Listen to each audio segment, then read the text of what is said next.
Okay, welcome back to Joint Appropriations Committee. Next on our agenda is independent boards and commissions. So please proceed. Welcome.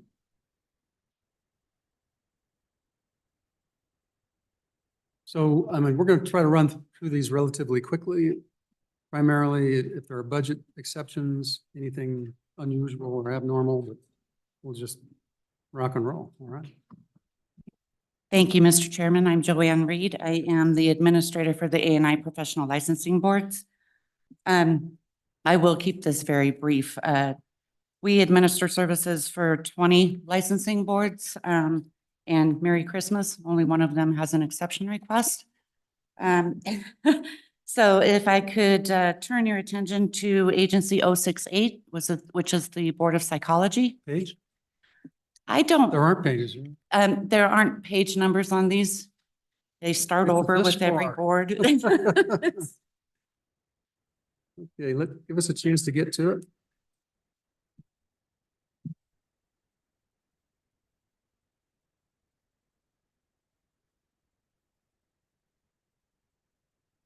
I'm sorry. Has everyone got there who wants to be there? Board of Psychology, Yeah. yes, sir. Okay, go ahead.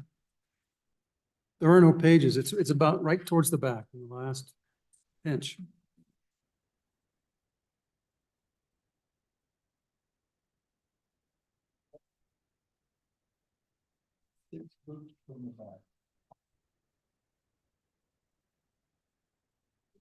You can go ahead. That's it.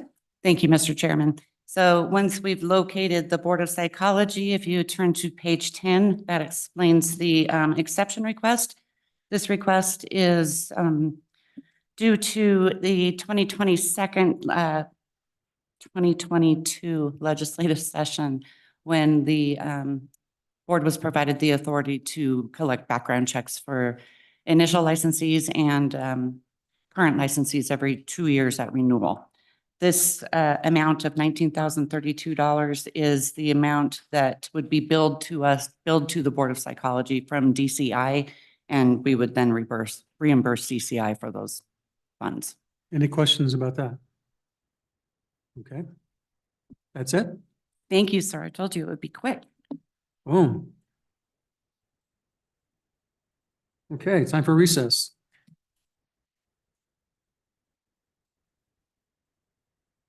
Mr. Chairman, the next book, which is 6B, are independent boards. So you Right. have a number of boards here sitting in the audience. The first one with an exception request is the Barber Examiners Board. It's agency 16 in book 6B. How far in is that? Right up at the front. Okay.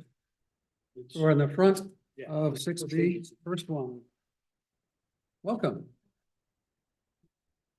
Just hit the button.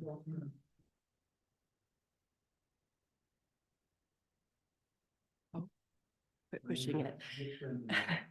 Good afternoon, Mr. Chairman. I'm Sharon Bennett. I'm the director of the Board of Barbers and Board of Cosmetology. Board of Barbers does have a $3,500 exception request. This is to they actually do their administrative work through the Board of Cosmetology. And that contract amount goes up as the number of barbers, barbershops, schools go up. So this would be how much the Board of Cosmetology would be increasing, excuse me, their budget for 24-25. So if there are more barbershops, does that demonstrate our economy is doing well? It's moving well for them, yes. Okay. Any questions on? Seeing none. Thank And I you. don't have anything for Board of Cosmetology while I'm here. So, Okay, we're good? you bet. No exception request there? Right? No. Right, I don't think so. Don, anything else? Yes, Mr. Chairman, I believe agency 33, which is the cosmetology board, has the other half of the Okay, provision but- that she. But same thing. Yeah, same thing, yes. Okay. The next agency is Combat Sports, agency 46. Come on, Brian. kick your way through here.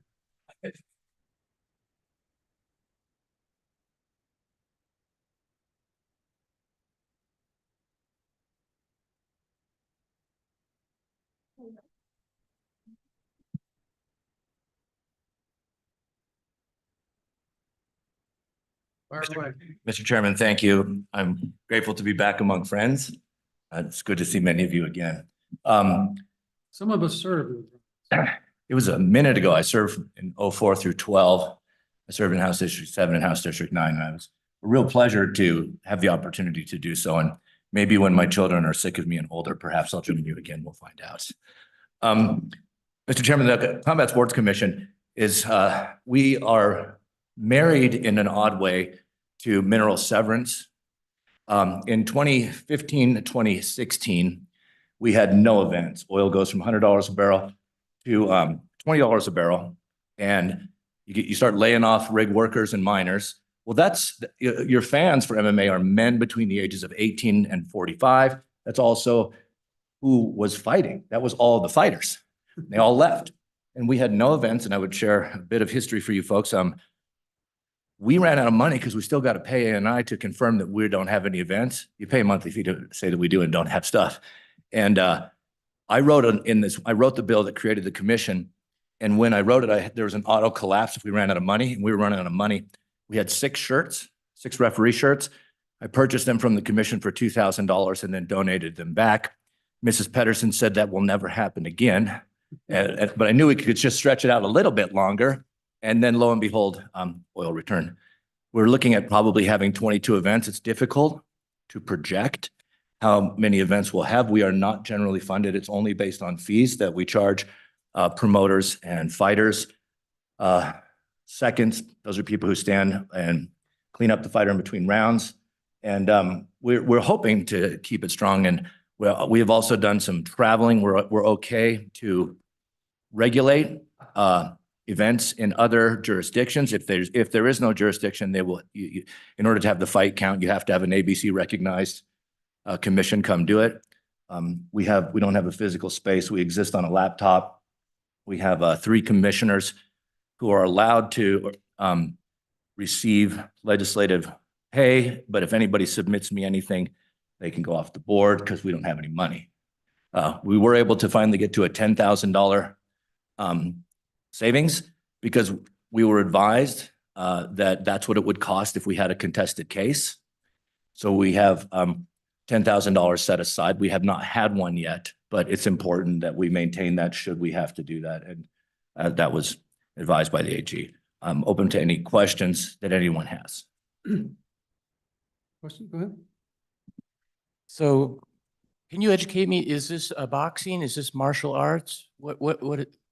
Help me out and thank you for, I have a 15-year-old who's heavily involved in martial arts. So, thanks. Mr. Chairman, Senator Salazar, it's the commission originally started in 2012 and it was only a mixed martial arts commission because at the time boxing had no desire to be regulated. So we weren't going to push regulation onto an industry that didn't want it. But at the time, MMA was running to regulation. If you remember, states like New York only recently folded and the UFC was trying to be regulated more and more places. So they wanted it to count. The reason you want it to fight, if you fight in unregulated state, you can lose your license in your other state and it doesn't count towards your total. So it's a meaningless fight. So you go in there and you break your nose, you spend $1,000 training and you got nothing out of it. So we created the commission, and then as time went on, we added bare knuckle boxing. We became the first state to regulate bare knuckle boxing in the history of the United States. We did bare knuckle MMA, and then boxing said, hey, we'd like to be regulated too. So we then added rules for that as well. So we regulate all of those sports. We also do Muay Thai, and also I'm proud to tell you that during the pandemic, we were able to host 11 events. Virtual boxing? Right. No, we had them we obeyed all of Laramie County's rules. Sometimes we only had 100 people to fight. Sometimes we had 500 people to fight. But a great commercial for Wyoming is we had 2 events of significance. Lethway is bare knuckle Muay Thai with headbutts. It is the largest mixed martial arts in Southeast Asia. and David Leduc fought for the world title here at the Outlaw in November of that year. And we had 3.1 million streaming views. And the reason I think it's great is because it said live from Cheyenne, Wyoming, and somewhere, someone heard that and said, I think we should go. Don't they have the big cowboy days and the park with the geyser? Because no one remembers, but then they go out and then they come and visit and they come spend their money here. And there isn't enough money in the Department of Tourism to get in front of 3.1 million people 7 times in a night. We also had 250 pay-per-view buys on what is the world's largest Muay Thai tournament that we had here, because with there being the globe being closed down and we were there, we had no spread cases that were able to track, because we did everything according to the book on it, and we had a lot of success. So we were able to keep the sport going. Muay Thai to you. Muay Thai to you, Mr. Chairman. Mr. Chairman. So my question is, you brought in, looks like you want appropriations to spend all the money you have. Don't you want a savings account or?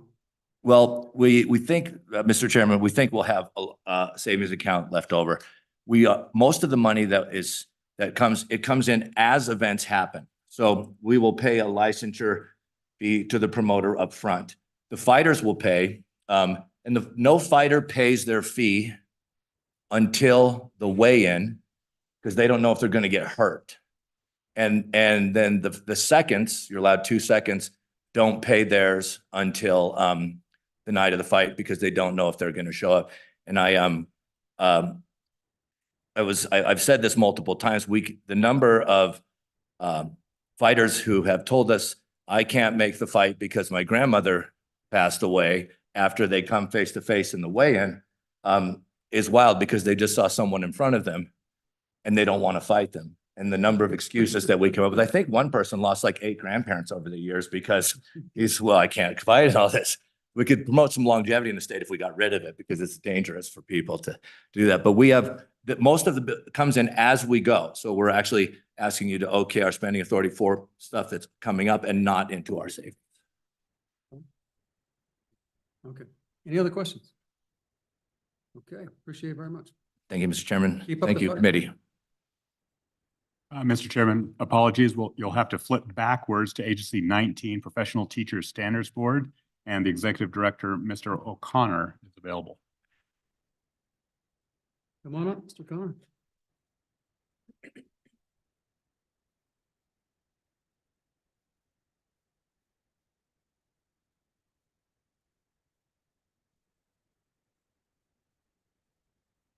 This is the professional standards. Yeah, Agency 19, Professional Teaching Standards Board in Book B, apparently.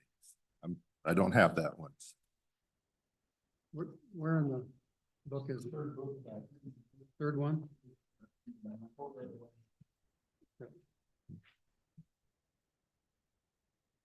Yeah, I got it. In fact, I have it flat.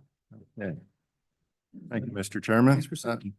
My name is Brendan O'Connor. I'm the Executive Director of the Wyoming Professional Teaching Standards Board, and just coming to you with a relatively small exception request of $3,540 to cover a reclassification of one of my employees. This went through all proper HRD channels last spring, went through my budget support through A&I, and I see they're in the audience as well. So I made sure that I've got the money, I've got it covered, and getting this person reclassified aligns with their duties, their current duties, and projected future duties as well. So this is an example of where you already gave the pay raise and you're kind of catching up with what happened. Is that right? Well, potentially, we're getting the blessing for it, yes. We have the funds.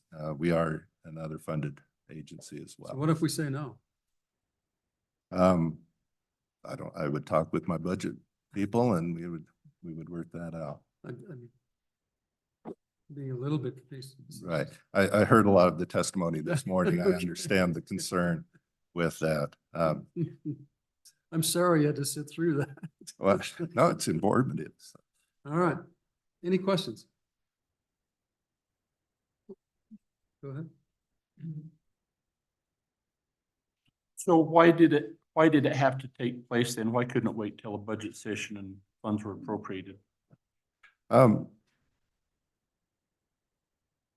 guess it wasn't necessarily a critical time, but it was a good time to try to get that in as we were looking ahead at these duties. And we're also looking at trying to purchase an online licensing system that this person's role would be highly involved with. So I wanted to have it kind of upfront, knowing that they would have extra responsibilities as we move forward. Further questions? Okay, thank you. Thank you. Appreciate it. Don? Next, for the committee's consideration is Agency 52, the Wyoming Board of Medicine, and Executive Director Bonenblust, I believe, is approaching the witness stand. Welcome, Kevin. How are you?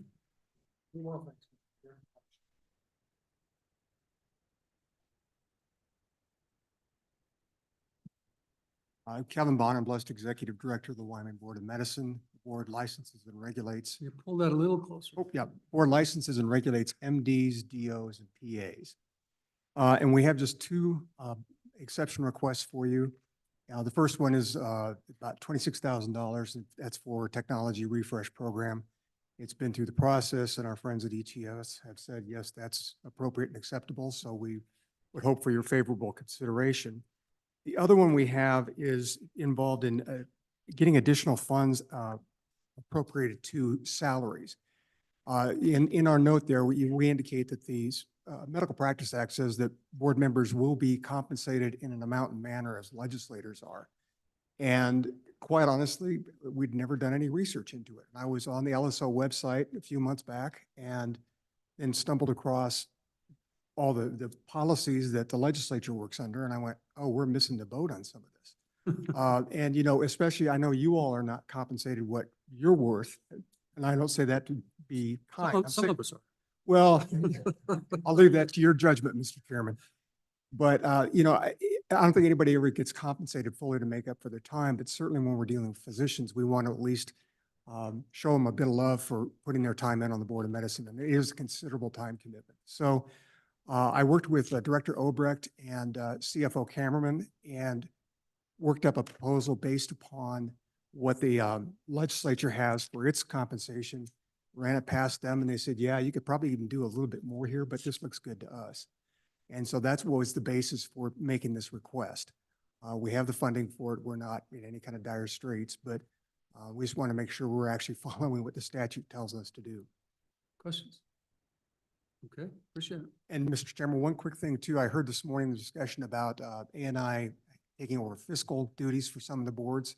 They've done that for the Board of Medicine, and I will tell you that it's really worked out well for us, especially because we're a small agency, and it gets us better fiscal controls by having somebody at a distance to handle things like that and a second set of eyes outside of our office. So from our perspective, it's worked very well, and I would thank CFO Horsley, and then I saw that Ms. Wallace was here and she's helped us. So I hat tip to them for doing that. So does that mean you want an exception request to help fund through the cost allocation process? Mr. Chairman, I think we can withstand it. It's not too exorbitant, as long as they keep things under control. Okay, thank you. Don? Mr. Chairman, the next agency is the very next agency in your book, Agency 54, the Board of Nursing, and Ms. Settles will explain their exception request.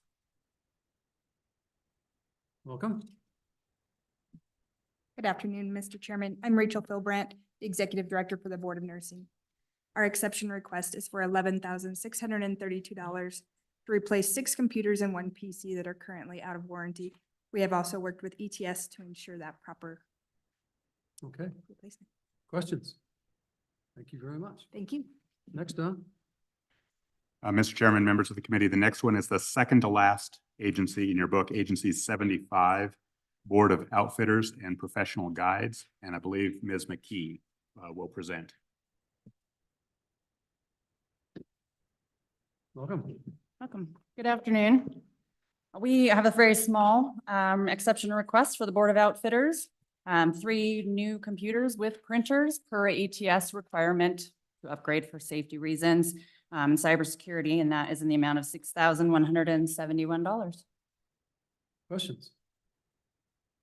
Okay, you did your job for the day. Thanks. Take a break. Thank you very much. Anything else, Don? Mr. Chairman, you have one more board, Agency 84, which is the Board of Professional Geologists. And I believe Ms. Gert is available to present. Just in case he's not, Don, tell us what the exception request is. This is the last agency in your booklet. The exception request is for salary and benefits, and I think this falls into the same category as the discussion yesterday with GAL and this this morning with the Wyoming retirement system. It appears on page 11, and the request is for $37,265 of salary and benefits. Mitty, since they're not here, let's just deny this one. Okay. Any questions on this? So if that person is around and wants to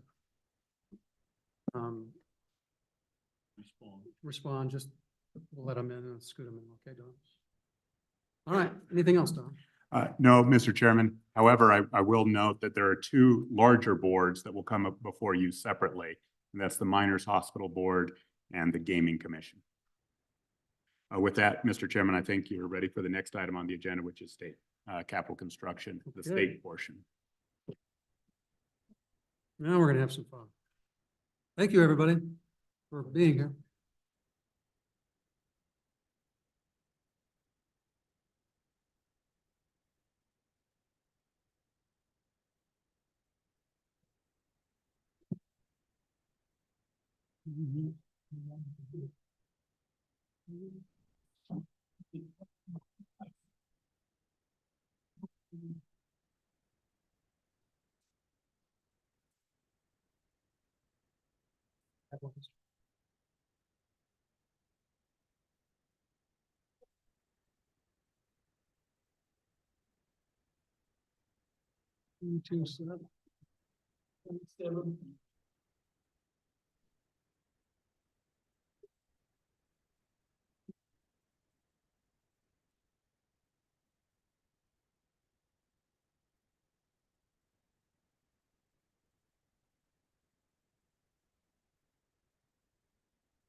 Gilbert.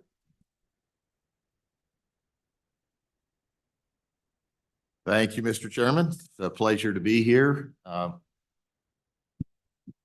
Long hiatus of I think about 3 sessions, but Yeah, I was back going to in say, how saddle, long so- has it been? yeah. So anyway, it's a pleasure to be here to talk about our budget today for the State Construction Department for the 25-26 budget requests. I have with me today Laura Anderson, our Operations Administrator, and Suzanne Norton, our Construction Management Administrator, to help with the presentations. And actually, Mr. Chairman, they're going to do all the heavy lifting for me. So it's my understanding that today's discussion is focused on the state operations budget and the capital construction budget. Next Wednesday, then we'll be looking at, we'll be focused on the school side of the agency. So, Mr. Chairman, our agency has about 30 employees, and all of our positions are filled at this time. So that's a good thing. The department has 3 divisions. We have the operations, construction management, and school facilities. I won't take too much time today to talk about those divisions. I think you're probably familiar with them, but from a 50,000-foot level, operations handles the accounting, the budget, and the procurement processes for the department. CM is all things state buildings, the community colleges, and major maintenance on the state side. And school facilities is K-12 schools. They do the planning, design, construction, and handle the major maintenance for schools. The department is currently managing about 100 capital construction projects worth about $1.2 billion. And we have over 5,000 major maintenance projects worth about $460 million in the pipeline. The 460? 460 million. And those are active projects. There's additional funds out there that'll be moving through. So those are actual dollars on projects that are being programmed.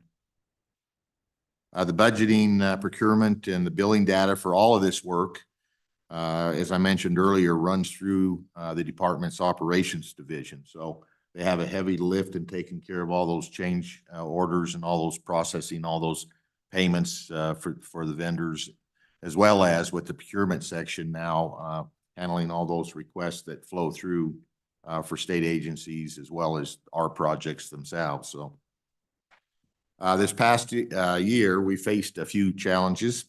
Inflation was one, and it looks like today it's a little less than it was in the past, which is a good thing. We're programming about a 4% inflation right now into our construction projects, but it still depends on, you know, where those are located as well as some of the size of the project. There's supply chain issues out there. So for example, you might have a larger construction project going, and the wait time to get a boiler is pretty extensive. So you got to be out ahead of that to get it. And the contracting, staffing resources. So what the contractors have available has to be taken into account, particularly in the time of the letting of projects. So you don't want to go out and saturate the industry or saturate an area because there's limited amount of contractors to do that work. So one of the challenges since I've been back in the last month, I've already had a couple of contractors call me and talk about, for example, on the school side.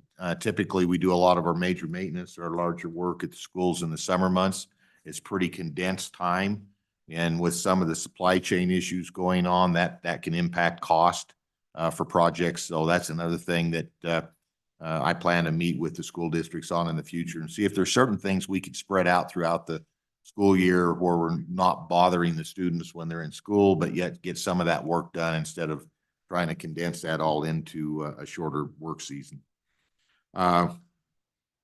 We also contracted for the statewide assessment of the K-12 school buildings, and the department is currently scrubbing that data. It's a huge amount of files, and we're preparing to load them into the AIM system. We've been visiting with Veritas, their folks, to help us load that into our AIM system, and we'll start having those conversations early next month. So our procurement group has continued to refine their processes, and that's an interesting one for me. I worked with Representative Larson on some of the bills to set up the procurement process, and I didn't get to see that happen in the legislature. I retired at the end of the year, and to come back and kind of see how that's worked, I think is a good thing. And in fact, within my first day or two coming back as director, I had a couple of agencies come over and talk about the work that Laura and her group has done and how appreciative they are, how that flows, how it saves them time. For example, one of the things that we've done, and this comes back to some of those issues on contracting and costs, is the timeliness of getting those contracts out the door. Because once we get a bid, in a lot of cases, those suppliers are only holding their prices for as little as a week. So it's important to get those projects out the door, get them signed so that we can move forward and they can firm up those prices. And so we've worked with the Attorney General's office to have kind of a fleet of agreements that make that go quicker, and they move our projects, those construction projects, to the head of the list. And they've got an awful lot of work and looking at contracts, but to try and move those up so we can keep those flowing. So that's just a couple of the things that they've done, but they've done over 20 group trainings on the procurement process to show people how it works and what they need to do, as well as many individual trainings. And they're providing right now a web-based procurements how-to toolbox. So, for for example, one of the things that does there, one of the things that I've seen for exception requests, for example, is we need to get this worked out right away. And we kind of missed the window on how long it takes for that to happen. For example, running through the AG's office for contracting, those sort of things.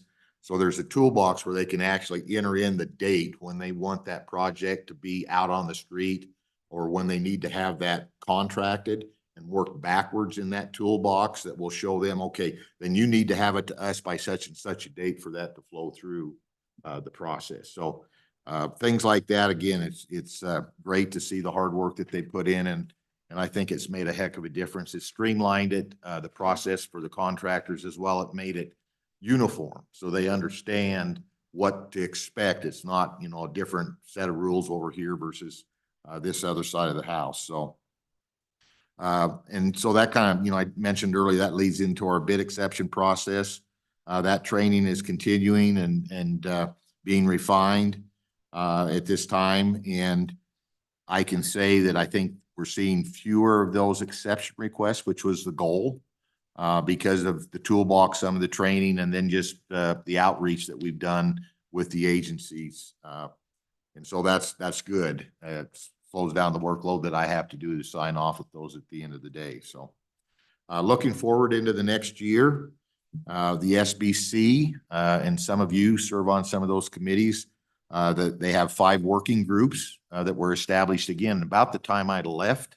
And then COVID hit shortly thereafter. And so the efforts that those 5 committees, task force groups were doing had slowed down, and they're vamping back up. In fact, since I've been back just in the last couple of weeks, I've attended 2 of those. And I think the good thing about that is that, you know, those efforts are focused on buildings and major maintenance. And so I think what will come out of those working groups, and it's rules, construction, maintenance, the Capitol Square, and lease space planning, is that I think we'll be more efficient in state government on the building side, on the processes. So hopefully it'll lead into either some legislation or just rulemaking that will do kind of what we were seeing with the procurement process and some of those things that the agency has taken on. So I appreciate the work. And again, there's a number of members just sitting on this committee that I think attend those meetings and work on them. So on the school side this next year, I see a lot of work coming with the districts on the planning activities, where we're going to go out and talk about the forecasting tools on the Veritas survey that was done at the buildings. One of the things that is different with the Veritas programming versus what had been done in the past is it's forward looking. Before, we would take a snapshot in time and say, here's the condition of your buildings. And we would say, here at this point in time is the condition of, say, your boiler, those sort of things. Then to get a ranking from poor up to good.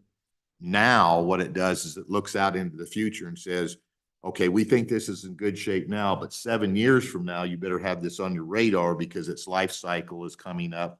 And so it gives a lot better forecasting tool, which I think will be beneficial for the department and the districts.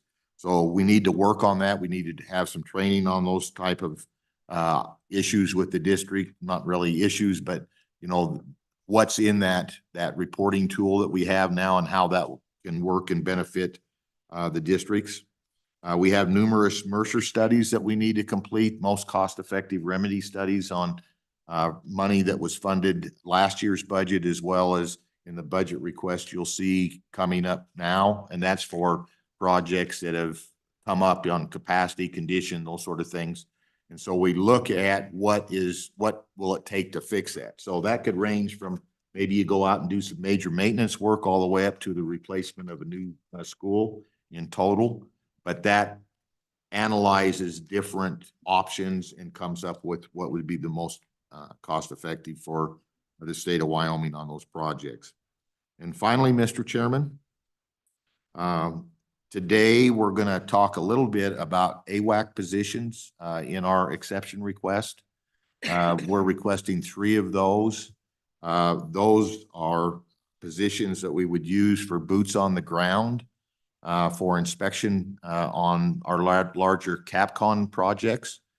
When I was here previously, we kind of did a prototype of that where we asked for one AWAC, and that was actually the individual that worked on the state building in Casper. And I think that added a lot to that project.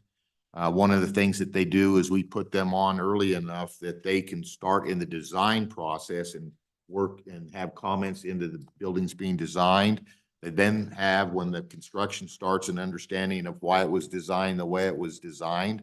And it's a full-time individual that stays on that project. My PMs within the office are there sometimes because they have a lot of different projects going on. In the past, we've hired through consultants to do some of this work. But I feel we have a lot better handle if it's my employee. I know who I have the option to select the individual, where before you would go out and maybe work with a larger firm and you would contract with them, but it was kind of a, you know, they were doing the selection as who they were going to put out. And if you had problems, then you had to have this negotiation back and forth, maybe bring somebody else.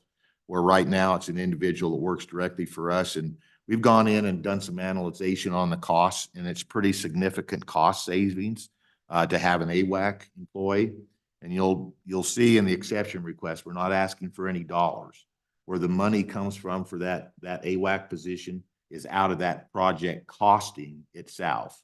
So when we talk about project costs, and we'll ask for that funding, and that will vary, it'll be, you know, we'll look at it on a yearly cost, but it'll vary on the life cycle of that project. So the Capitol building, for example, 3-4 years versus maybe another project, the Casper office building, that was a couple years to get that completed. So,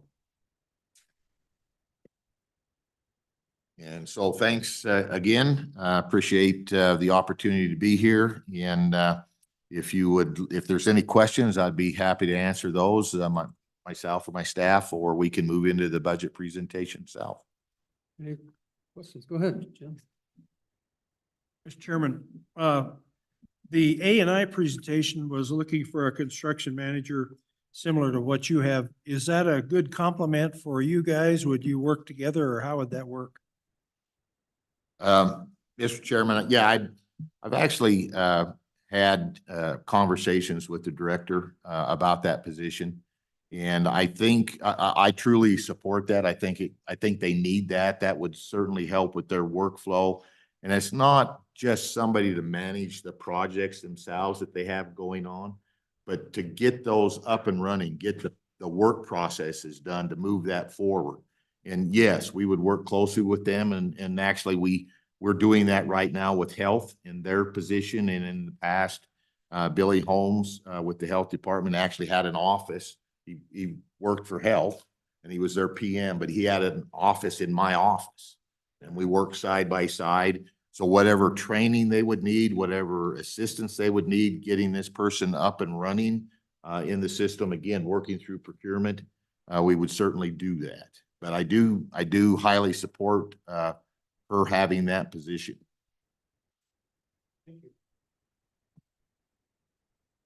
Okay, well, please proceed.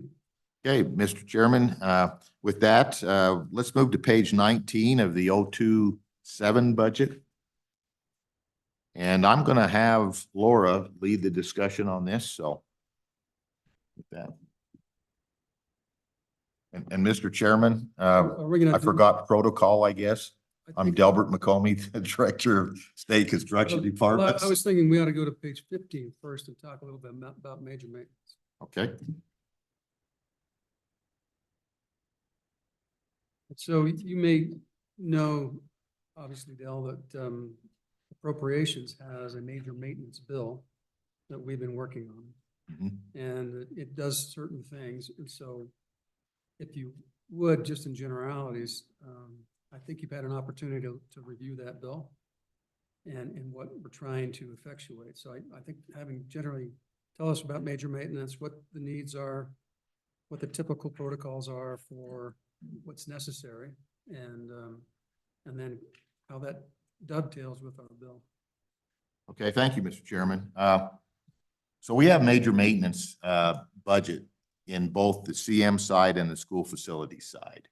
And so major maintenance typically is some of your, it's beyond those needs that typically occur during routine maintenance. And can I draw a black and white line between what that is? No. There's kind of a gray area where those overlap. So routine maintenance is typically something that the agency or a school district has an individual hired that can take care of that work themselves. The agency does that work in routine maintenance. And they also may contract out some of that work. So they may have what we would call PMs, or they're looking at every year, they'll go through and look at, for YDOT when I was there, we'd look at the hoists.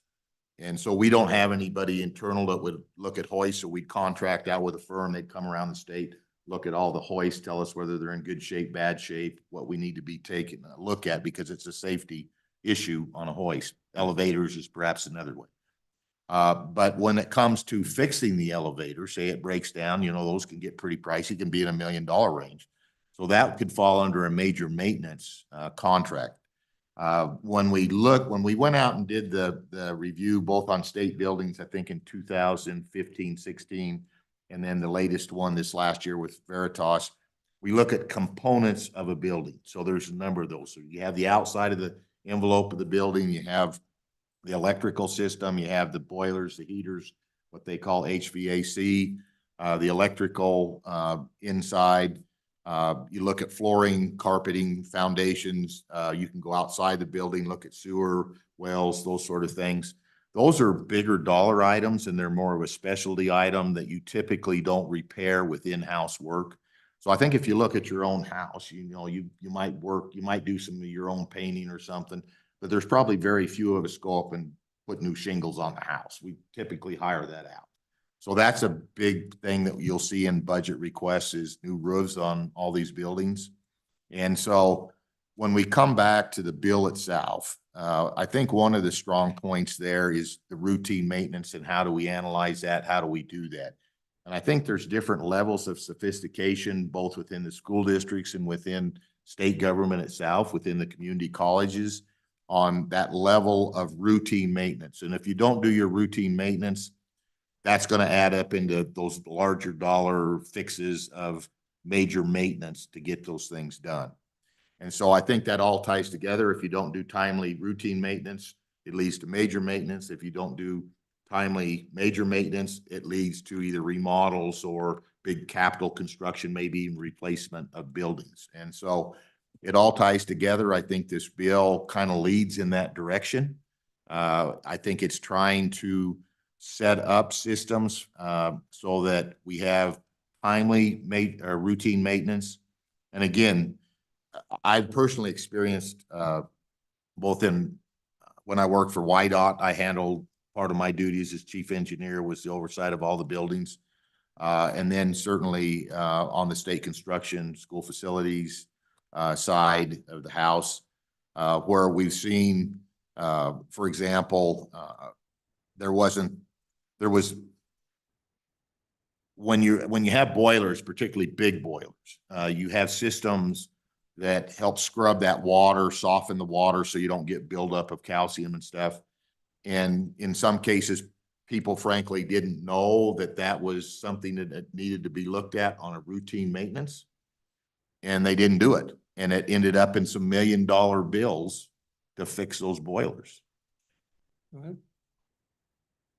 So Director, that's a good point. And I've seen photographs, and I'm trying to figure out if it's major maintenance or if it's routine maintenance. Is that defined? Is there a definition as to what is routine versus major maintenance? Mr. Chairman, there is, yes. And I think within the bill, that's even further refined. But when I say there's kind of a gray area, it's pretty easy to say I need a new roof or I need, new facade on the building, but it may be you don't need a new HVAC system that literally could be $1 million, like for here in the building, there's multiple millions that were installed in that new HVAC. But it could be the motor or a larger pump.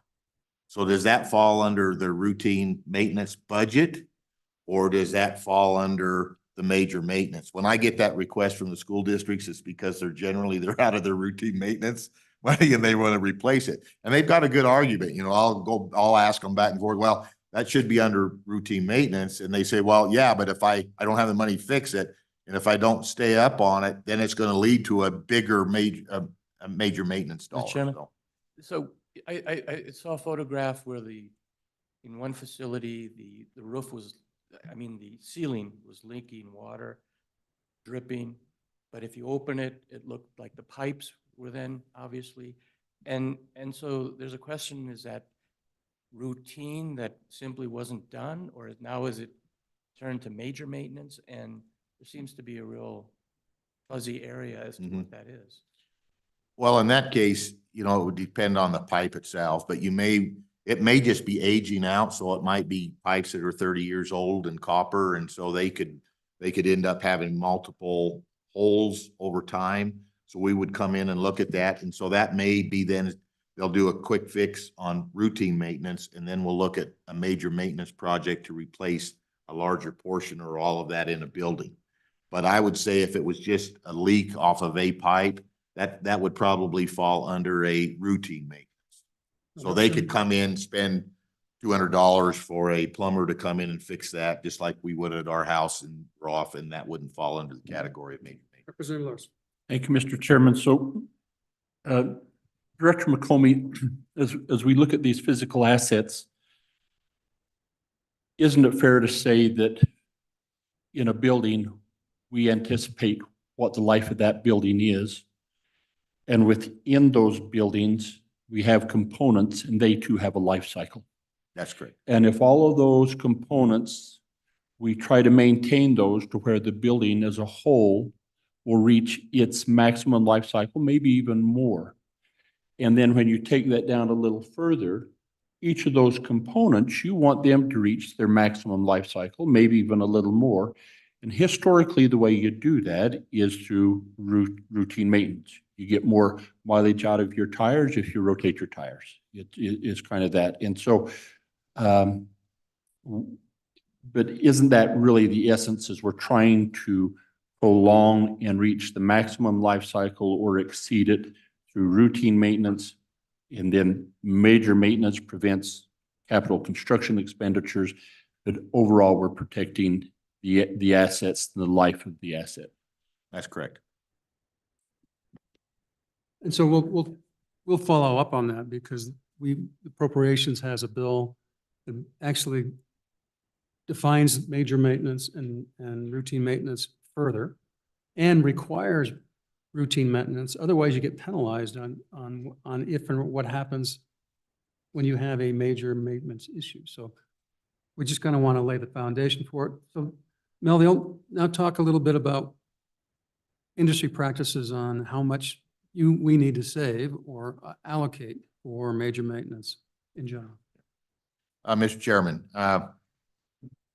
thinking it was about 2017 or 18, we commissioned a study, Facility Engineering Associates that does stuff worldwide, does work for NASA and the Smithsonian, the World Bank, and they came in and did a study on the school side, where they talked about preservation of your assets. And so it varies by operation on routine maintenance, and typically there's a dollar amount per square foot. So if you have an ICU in a hospital, you would spend more on routine maintenance and cleaning than you would, say, in this building versus even an office building. So there's different levels. On the major maintenance side, typically there's industry standards that are out there. And so through this study, what we ended up at is for a factor where we look at the square foot of the building, and then we do some multiplication, and you use what a replacement costs of a building and things like that. There's a formula out there. We use it in our calculations that we provide the dollar amounts asked for this committee. Of 2.56 typically was what we would be looking at for the school buildings and for state buildings. Our asks are we're being funded at about 2%. So it's a little low for where it probably should be. And so They also looked at the backlog on the school side. So where are we at? What do we need to catch up to be at? And so, again, major maintenance is very important. And if we get back to Director Bach's request for the PM, that would be a focus point for them. We meet with all the state agencies yearly and work with them on their major maintenance budgets, where they're at, priorities within that. Same thing with schools. When I was here, we were meeting every year. I think it's down to every other year. We have consultations with individual districts besides that, but I personally would like to maybe see that go back to every year, particularly if this bill moves forward, so we can kind of get a catch up as to where everything's at on the routine maintenance and how that'll all fit together. Okay, and how much though? Oh, well, I think on the, it's different between the two. And you're wanting the total ask for the CM side? Correct. No. Okay.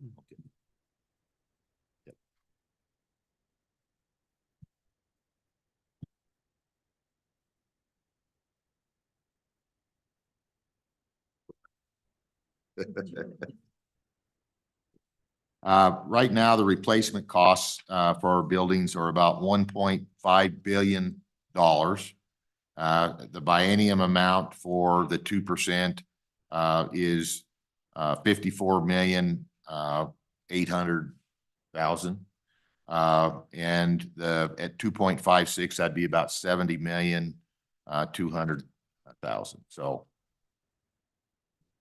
So the request that's out there right now is 162 million. Guess that was a biennium amount, but I guess that was a yearly. It's 162,174,000. And that's on the CapCon. And so I'm going to page 15 now. Okay. And my question is, the exception request was for 207 million. Yeah. Oh, okay, that's, all right, I'm sorry. Go ahead. I wanted more money in there.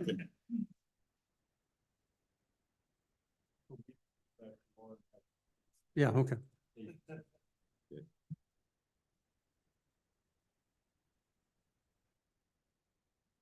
So, Mr. Chairman, with your permission, we'll start on page 19 of the 027 book. That's where our first exception request is.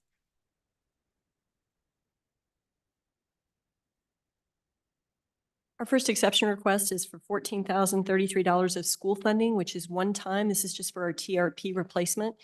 It would include 7 laptops, 3 desktops, and 16 HP docking stations. This has gone through ETS approval as well as the governor's recommendation for approval on that request. There's no questions. I'll move along. Questions? Go ahead. The next request is on page 20. This is our priority 2. This is for e-signature software. And as Director McComey said earlier, oh, I'm sorry. What page are we on? Page 20 of 027.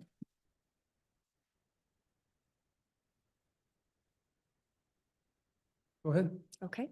As Director McComey stated earlier with the e-signature software, it's a huge, huge time saver for us, particularly during COVID when contractors couldn't hold bids for very long. I mean, having that process be electronic where you could have a project manager in the field checking on a project, his phone dings and he knows he's got a contract, he can go through it and sign it immediately. It's a huge time saver. SCD participated in the ETS pilot program for e-signature.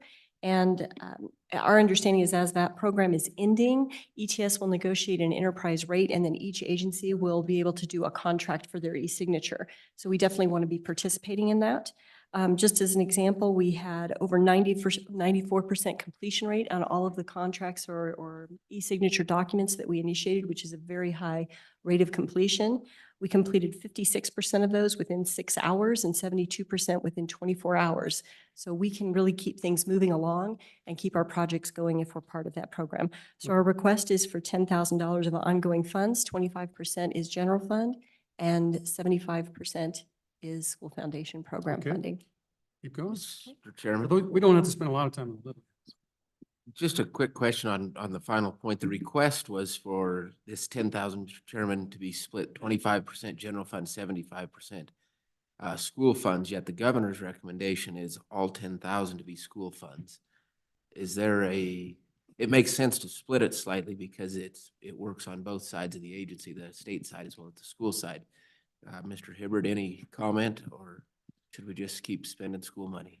Mr. Chairman, I believe that to be an error. I think it should remain at the 25%, 75% because it facilitates both sides of the process, 25% on the state side and 75%. I apologize for the error. Okay, go ahead.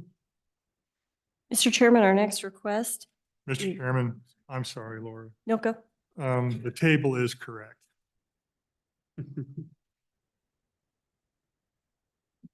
Mr. Chairman, our next request is on page 22. It's priority 3 for us. This is for $22,630 of school funding going forward. This is for software maintenance for our AIM database. The AIM database is a relational database where we keep all of the data for 48 school districts and we store and organize it there. It provides us to track large volume construction projects, major maintenance projects, multiple funding sources. It's got a workflow and it's accessible again. Contractors going to check on where payment is at. They can do it on their phone and take a look at where everything's at. Just as a note, we did not request maintenance funds in either the 21-22 budget or the 23-24 budget. Rather, we absorbed those ongoing costs. And so this biennium, we're kind of at the point where we can't absorb anymore. So we're making a request for those funds. Okay, please proceed. The next request, Mr. Chairman, is on page 23. This is priority number 4. And this is Director McComey already discussed for 3 at-will employment contracts, AWACS, with no funding. And the idea here is that the funding would be provided within the CAPCON bill as part of the project. And those are on as-needs basis, basically. This is just authority to do it. This allows us to get the AWACS on the AWAC positions in our budget. And so when the policymakers decide that this is a project that we want you to utilize that methodology on, we already have the AWAC there. It saves us time so that we can react more nimbly and get that project manager going. As Director McComey said, Suzanne and I took a look at a previous project that was done and calculated out the cost of using a firm versus what it would have cost us for an AWAC. And the savings would have been over the 3.5 years, about $450,000 to the state. So we feel like this is a more cost-effective methodology. So an example would be if we do a major remodel on the office building, if and when we close on that in Riverton, then you would have a local folks that you could AWAC in and supervise that job. That's the idea behind it. And then knowing that we have no funding for that, there would have to be a concession like for the Casper office building. There was a provision put within the capital construction bill that said up to X amount of dollars can be utilized for an owner's rep for that project, allowing us the funding. Are there any other questions on that one? That goes into addition to cost allocation. You can talk to Kevin on that one. Okay, go ahead. The next request is for professional development licenses for $11,400 in general fund. So the State Construction Department now has certified engineers, architects, licensed contractors. Any questions on that? Oh, okay. No. No? Next. Okay. Actually, that is the last of our exception requests for the operational budget, although we do have one other item for operational budgets that Suzanne would like to bring up. Okay, welcome. Hi, Suzanne. Hello, Suzanne Norton, CMD Administrator and Secretary to the Wyoming State Building Commission.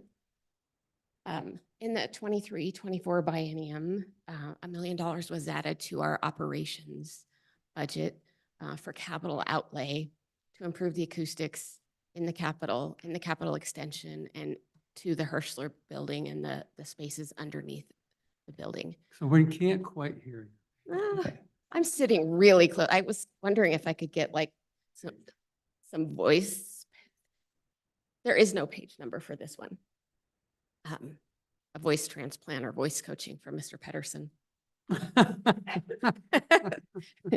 He carried really well. So, those funds were included in our operational budget, which our operational budget typically ends at the end of the biennium. It's great that those funds came to us when they did. However, in all honesty, from a process, they came a little bit too early because we didn't know exactly how the building and extension would be affected by the wayfinding and interpretive exhibit process. And so while it would be possible for us to race to get under contract to have everything encumbered so that those funds don't revert or go away at the end of the biennium, we want to be, and we have guidance from the subcommittee, that we want to be more thoughtful and slow in how we implement and think about what we want to do to the building to improve acoustics, including doing things that are low and no cost, like asking Suzanne to sit closer to her microphone and not lean back like this.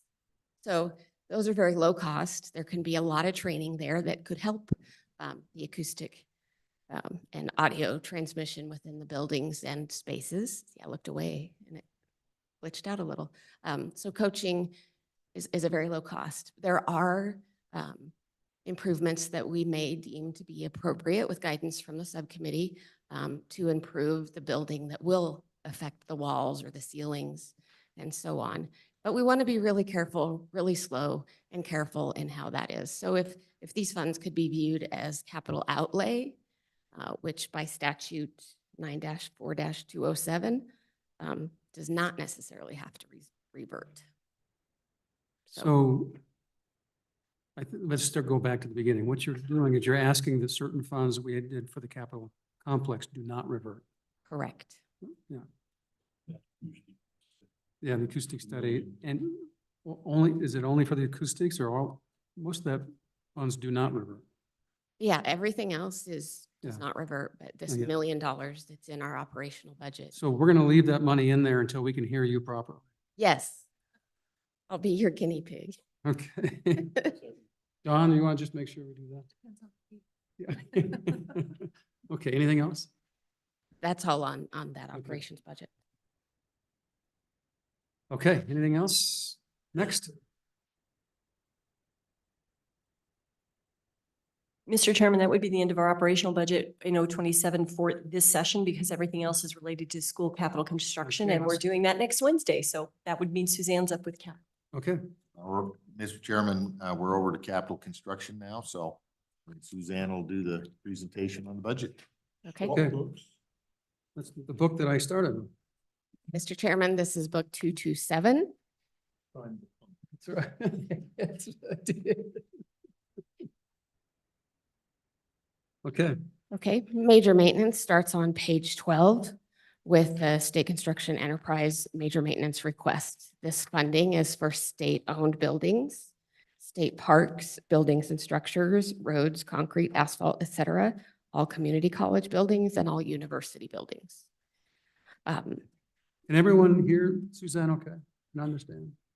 I think there's a no.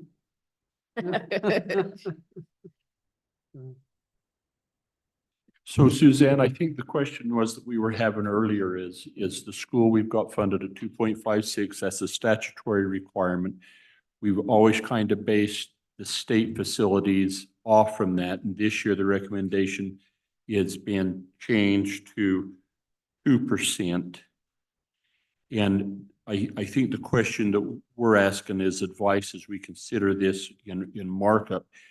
Is that gonna get done what we need to, or does that continue to put us further behind? And I think I want to correct what I think, Dawn, you told us that every percent that you raise that would add about 10 million.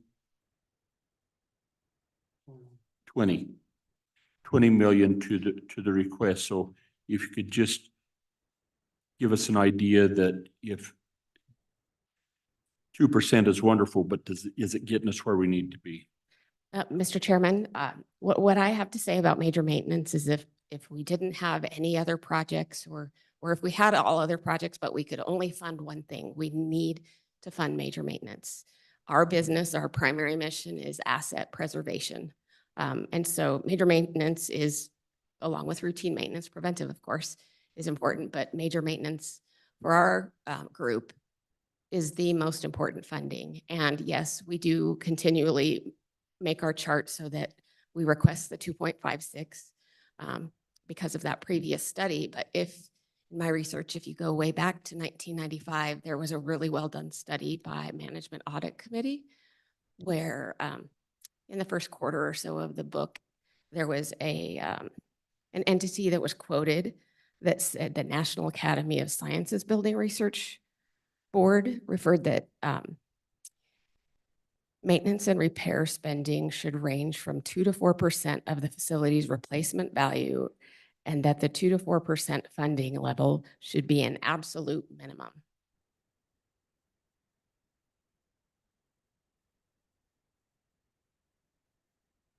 Not 2.4, but a range from 2 Between through 2% 4%. through 4%. Mr. Chairman, are we on page 12? We are Major on maintenance. page 12. Okay, I thought he's said the budget was prepared on the basis of 2%, but the narrative says 2.56. I'm just trying to get caught up on the conversation. What am I missing? And you could correct me, but the amount requested was 2.56%, and the biennium amount that we're looking at is 2%. Am I? Yeah, Mr. Chairman. The request is figured on the 2.56 because of that standard that was demonstrated to us in 2017, 2018. However, because we haven't always received the requests that we asked for, I think it has varied quite a lot due to revenue and so on. It's typically reduced to 2%. Sometimes it's been reduced to much, much less. But the 2.56 is what we base it at. We kind of expect to be cut to at least 2. So we provide that number also. So 207 million was the request, but 162 million is what made it through to the governor's approval. Thank you, Mr. Chairman. Mr. Chairman. Mr. Chairman, just to clarify, when Representative said every percent, it's every quarter percent costs $20 million. Thank you. Mr. Chairman, and just for historical context, if you know, what's the average maintenance actually budgeted for state buildings over the past decade or 20 years, if you know? Mr. Chairman, I can't go back that far, but I did put together a short recap. And it has changed greatly. And then again, you might remember in the supplemental session with inflation and so on, the nationwide construction cost index companies, there's more than one, but one that economic analysis uses said, oh, we don't have it quite right for Wyoming. So economic analysis and some of our programming staff got together and they took a look at it and they did a recalculation. So that is that's just 1 year old. So those new adjustments don't apply going backwards. Just for state facilities, and this does not include community colleges. It does not include state parks or the University of Wyoming. So 2023, this is fiscal year, 8.2 million. Fiscal year 22, 7.5 million. Fiscal year 21, 6.7 million. Oh, and this is an expended amount, not an appropriation. We do have quite a backlog.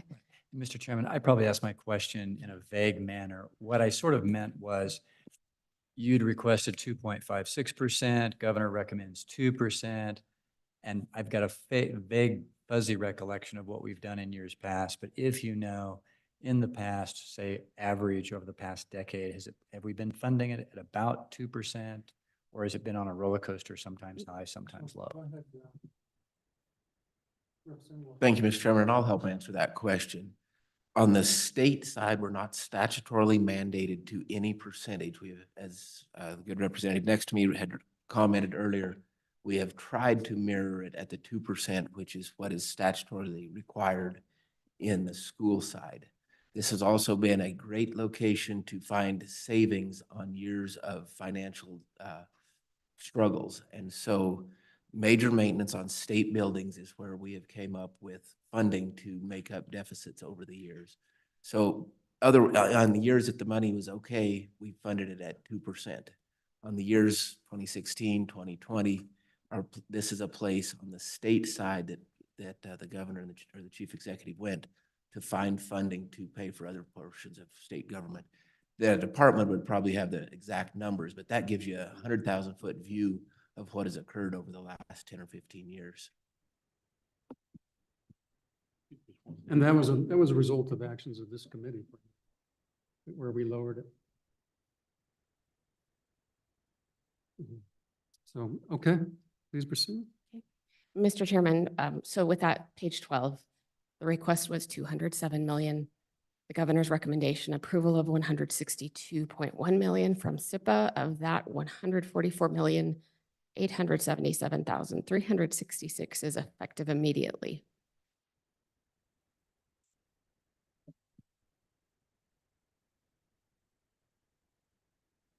Next page is page 17. So for effective immediately, that means you need some money to finish the biennium?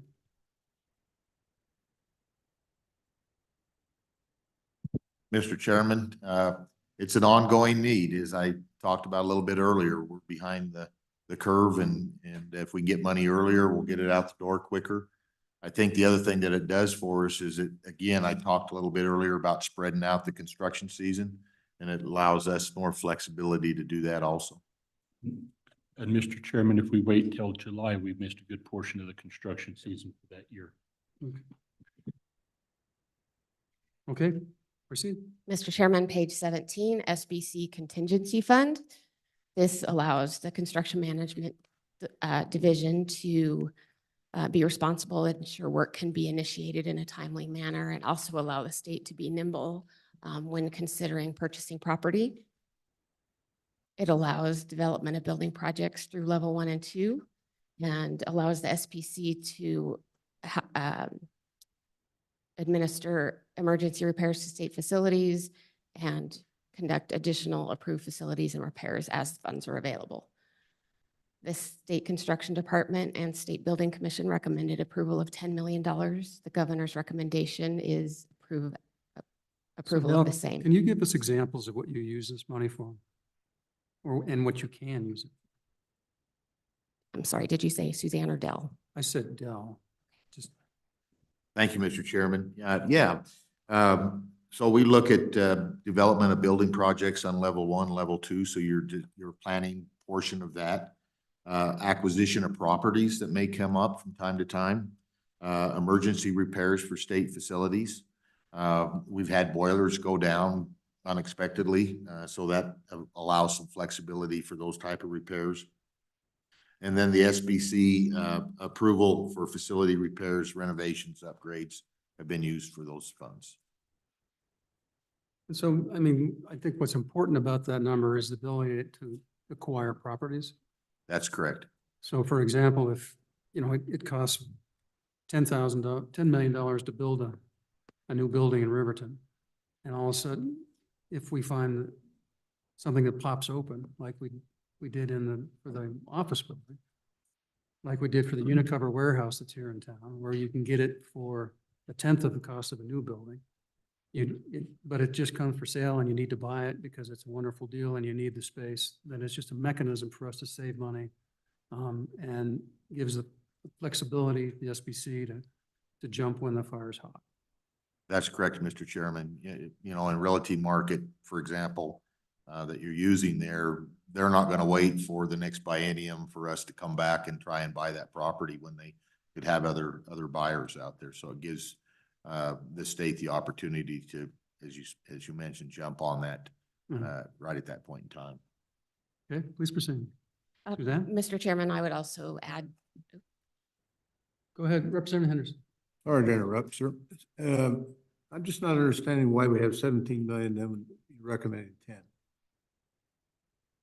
On page 17, be there? Mr. Chairman, about the time that we were coming up with the budget for this in our facility planning process, there were a number of buildings that were suggested that we investigate to see if they might be worthwhile procuring and securing. Those were presented in executive session to SBC, and essentially one of them was taken off of the plate of maybe something that wouldn't pay for itself all that quickly. Okay, please proceed.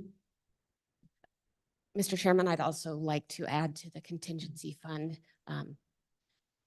even more than construction, which does not fit very nicely into legislative funding cycles. Real estate does not fit very nicely into, so having that fund and having it as plentiful as the legislature deems appropriate is helpful. Yeah, another example that may be the Safeway parking lot. There's one house remaining on that corner of 3 blocks contiguous that we own. The minute that thing comes up for sale, or even before, we want to buy it before somebody else does. And that gives us the ability to do it. Just saying. Just saying. Did I point at you? No. All right, go ahead. Mr. Chairman, and then also occasionally a facility might have an emergency that you really wouldn't have anticipated. And so you might end up spending more than you think you would on adapting a facility to keep someone safe. So an agency can continue to administer their statutory duty, but now they have new needs because of a situation that arose that wasn't anticipated. And those funds have been expended for that type of emergency. Mr. Chairman, the next 2 items, starting on page 21, are for the Wyoming Military Department. They are both authorization of federal funds. We managed to have a consent agenda at this past at the July SBC meeting because for some of these items that were authorization only, and this was on that consent agenda. Any questions on the military? Seeing none, go ahead. Mr. Chairman, page 29, Department of Agriculture, enclosing the Silver Arena in Douglas, Wyoming.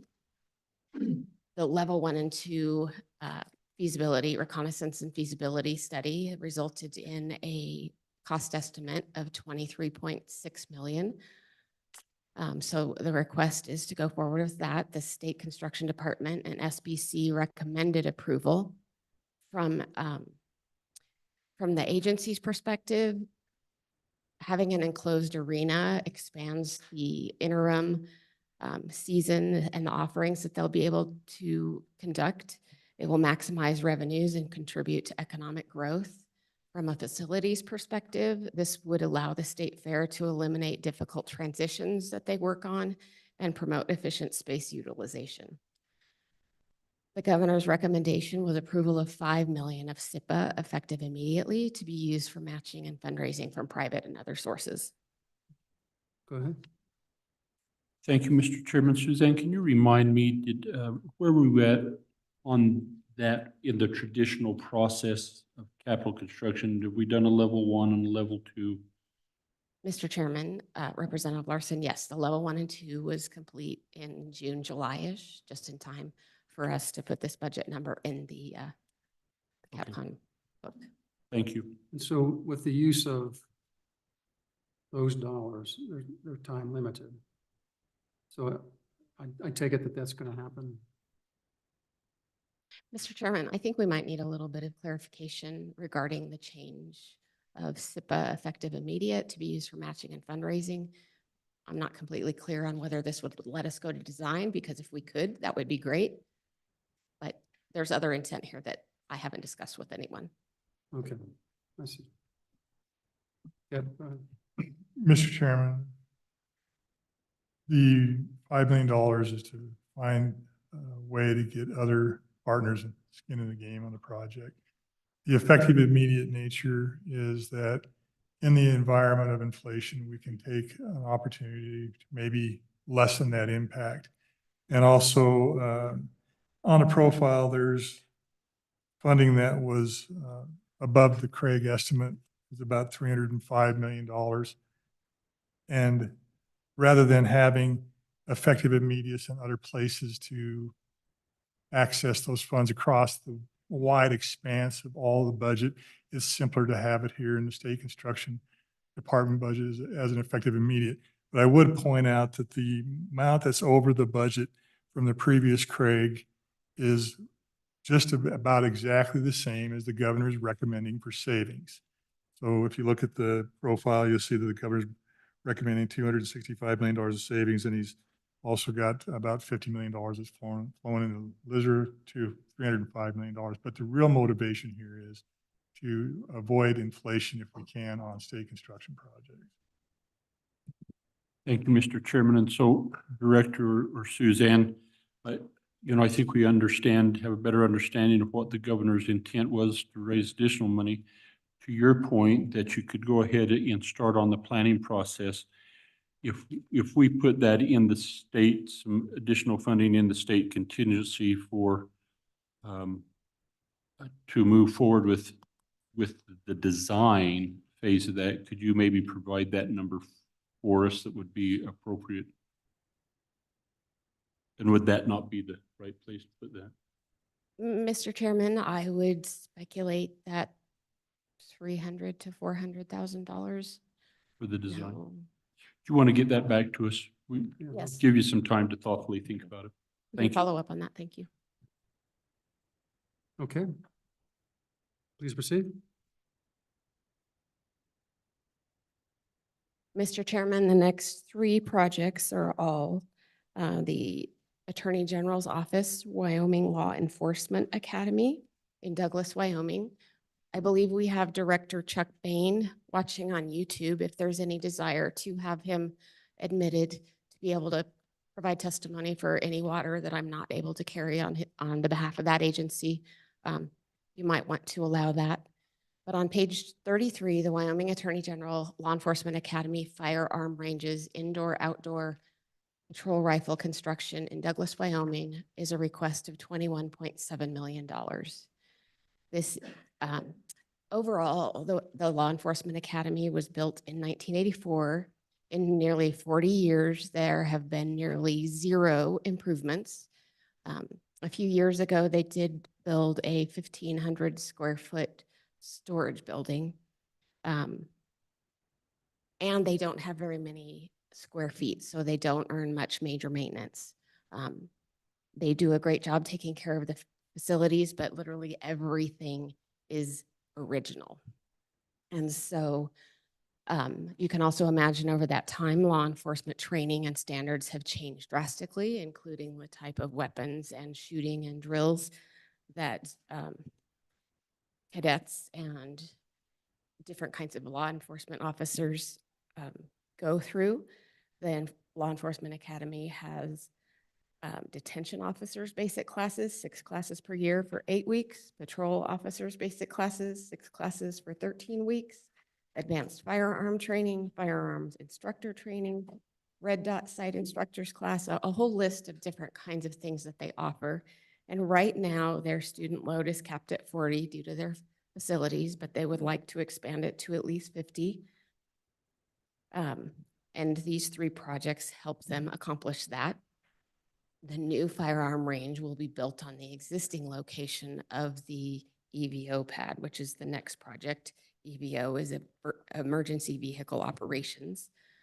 And so the State Construction Department and the State Building Commission recommended approval of $21,753,553.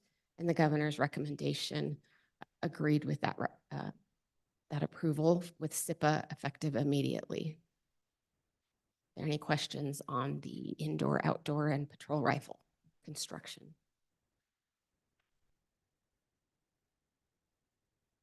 Okay, please proceed. Mr. Chairman, on page 37 is the Wyoming Attorney General Law Enforcement Academy Emergency Vehicle Operations Driving Complex. This includes a replacement driving pad as well as some facilities to support those operations. The request is for $2.9 million.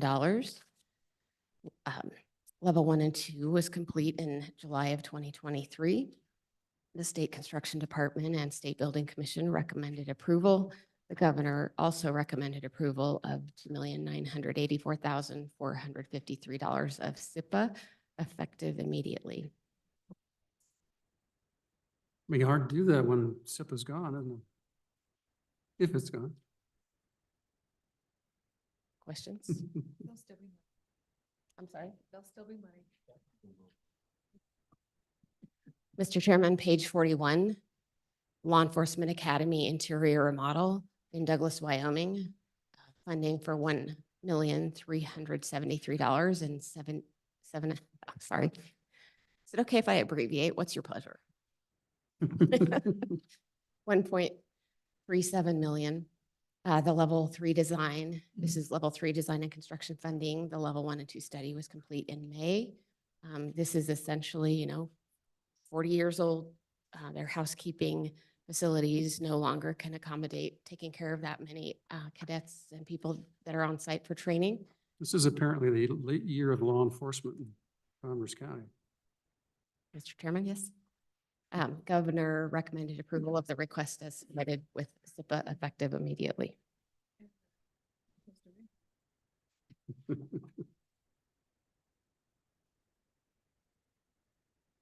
Mr. Chairman, the next 4 items were also on the consent agenda for SBC. They were for state parks and cultural resources, authorization of other funds, and special revenue for various uses to be given back an authority for the state parks and cultural resources to use those funds for a variety of uses. Any questions on the various state parks?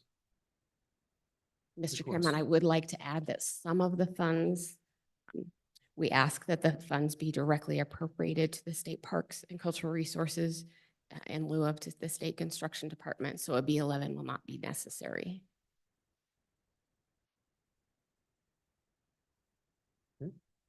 Proceed.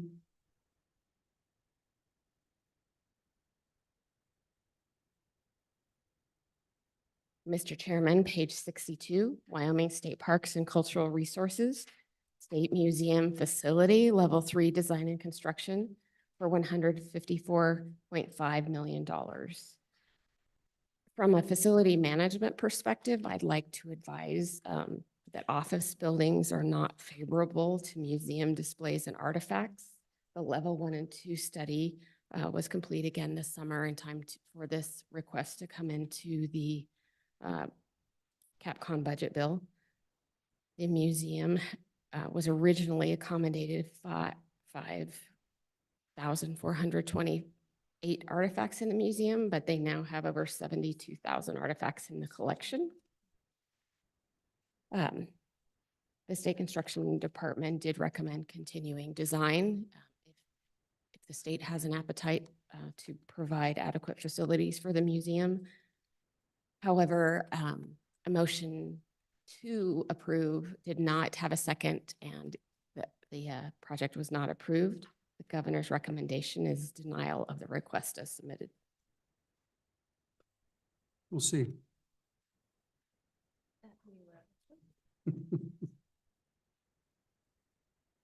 Mr. Chairman, page 70, Department of Health, Wyoming State Hospital, Evanston. While there is an amount listed here on page 70, it is not additional funding. In last year's appropriation, the appropriation listed abatement and demolition solely, and part of the facility needs to move forward with taking care of the property there now that the new state hospital is open, involves having space to be able to store some of the equipment that is in the buildings that are slated for demolition. So we're asking simply for a language change to allow for that additional building.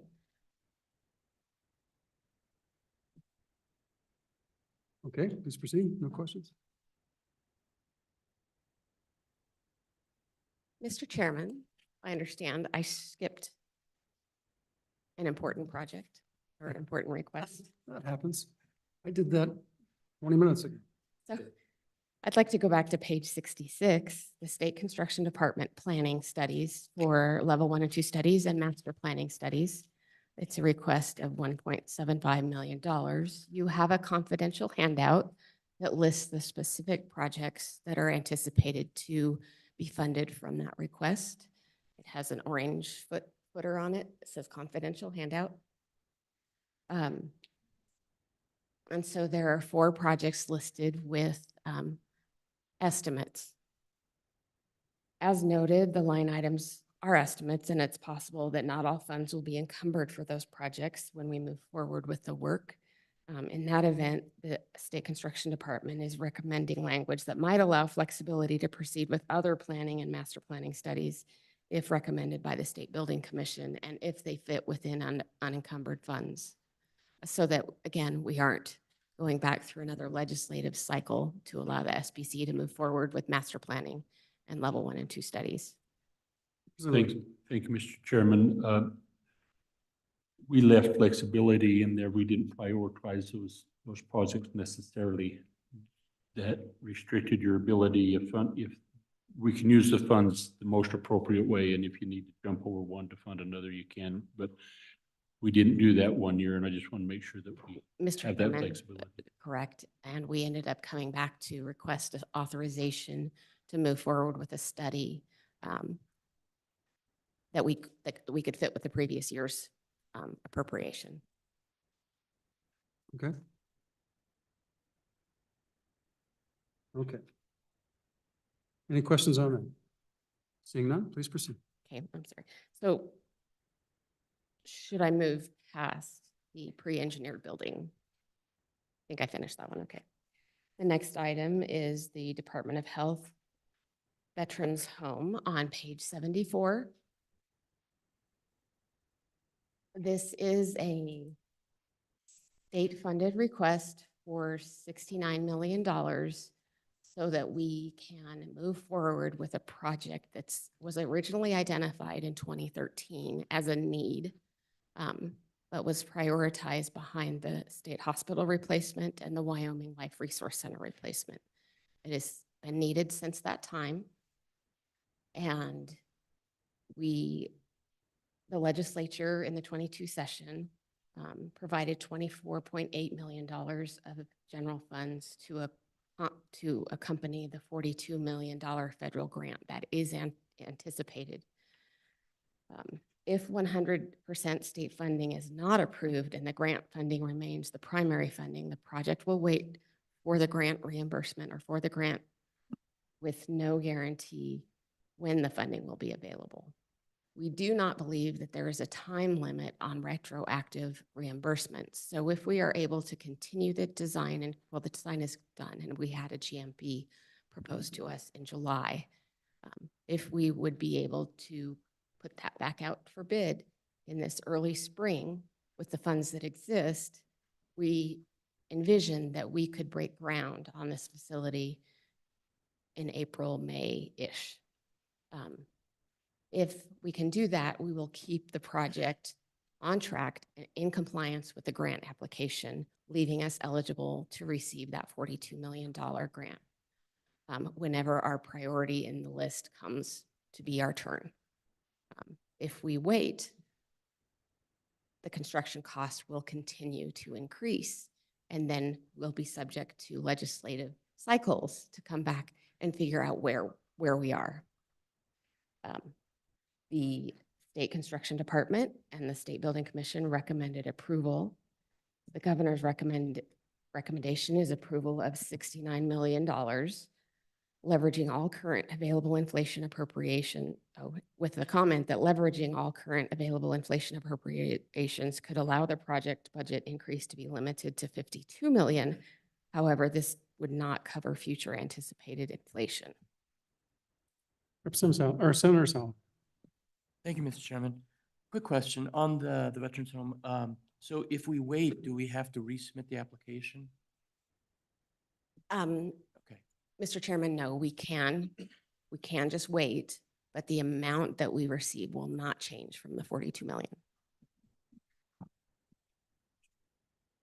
Let's go to Dale first. Mr. Chairman, I think that's an important point. So right now there's a breakout in how much we will be reimbursed.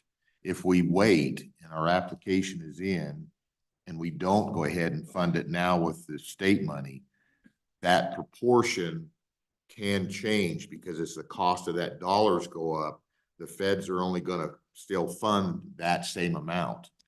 So for example, if we're asking for 66 million here, goes to 80 million, they're only gonna pay what was in the 66 million, and then the state's gonna have to make up the difference in state money. And we all know inflation's gonna move forward, so there was a question from Senator Salazar on, can we reapply? We can reapply. The problem is that it moves you back to the, to everybody else that's applying over time. So we've got we're higher than if we would reapply. So, and what I'm curious about, because what I understand of the project is that's not entirely correct, because the problem is that they have their own priorities. And so now I forgot, it's level 1, or schedule 1, schedule 2. And because this is not a high priority, the new ones that come on, just, they leapfrog us up to level 1. And so now the projection is it could be more than 7 to 10 years at least before we rise to that level, and we may never rise to that level. And if we have a change of leadership or congressional action, and if they know we already built the building, we paid for the whole darn thing, they may not give us may never qualify. And so we're playing roulette both ways when we play this game. If we wait and refile the application, if it would move up on that, and if it had a priority, it would move up if we filed it 5 years. But because of their needs base and how they make that calculation, we remain at the bottom because we keep getting leapfrog year after year for this particular project. And so I'm not sure you're painting the whole picture. When I sat in SBC and read the documents and had this discussion about it, because if we reapply 5 years from now, it'll be 75% of whatever the cost is when we reapply. So we'll get our money back. We're stuck with this number no matter what with this application. And we're going to have to cover the difference. One of the discussions we've had is, well, let's just put in inflationary dollars. So we put in 5 million or 10 million, add it to the 24. Does that protect us? And at least, so whatever comes up in the future, then it costs us less. So our end of the bargain is already covered based upon that amount. But I think that we have to have that explained to us in detail so we understand the pros and cons and the risks of time and money. The idea of just going in and building the whole darn thing and keeping our fingers crossed for the next 10 years. I mean, I think it's a deeper conversation. Mr. Chairman, we have Ryan here. He's the project manager involved in the project. He's attended many of those meetings nationwide from all the groups that are trying to be in the pot just like us. And what they're seeing right now is that a lot of the states are funding these at 100% and moving forward. He recently attended some meetings, so I can have Ryan come up and kind of give you the state of where we're at today in that. Mr. Chairman, may I make one other comment first? Sure. And that is, I referred to that 1995 facility management study by the Management Audit Committee. That 1995 study identified that the health labs in the Hathaway building were in desperate need of being replaced in 1995. I started with the state in 2007 and making that project happen here in Cheyenne, and then also it became a joint project with the University of Laramie. That happened in 2008-09. So every project, generally, every project that I've seen come to fruition since I've worked for Construction Management Division for 16 years takes about 10 years to get there. This need was identified in a level 1 and 2 study and a master plan in 2013. The facilities in Buffalo are deteriorating. Major maintenance projects are harder to accomplish with a facility like this. And so I just say that thinking about waiting another 10 years does not seem like we are taking care of the facility or the folks that need it. Federal funding versus general funding. Maybe that's a little too political, though, from my perspective. Go ahead. Mr. Chairman, Ryan Scranton, State Construction Department. I don't disagree with any of the comments made. What we're seeing from the federal level, roughly 150 million a year. This last year, FY '23, there was 73 projects on the list. We were 69th. They funded the first 6. With those kind of numbers at 150 million, we may never. So 150 million is kind of the baseline that carries through until they get an immense backlog and they try to clear it out. I don't know that there's rhyme or reason to what the year is on that. Well, that refreshes my memory. I think that our particular project was about 10 times bigger than anybody else's on that list too. Yeah, Mr. Chairman, with that too, Mr. Franz Fuchs and I, with Department of Health, disagree with our classification, have submitted an appeal and reconsideration. Haven't heard anything back with that. That would move us from a 1.4 F to probably a 1.4 B. That's probably a good thing, but again, that only slightly clears up the crystal ball. We're still in a position of waiting. Okay, thank you. Mr. Chairman, Go ahead, Kevin. the table's correct, but the narrative didn't get finished. It should be SIPA effective immediate.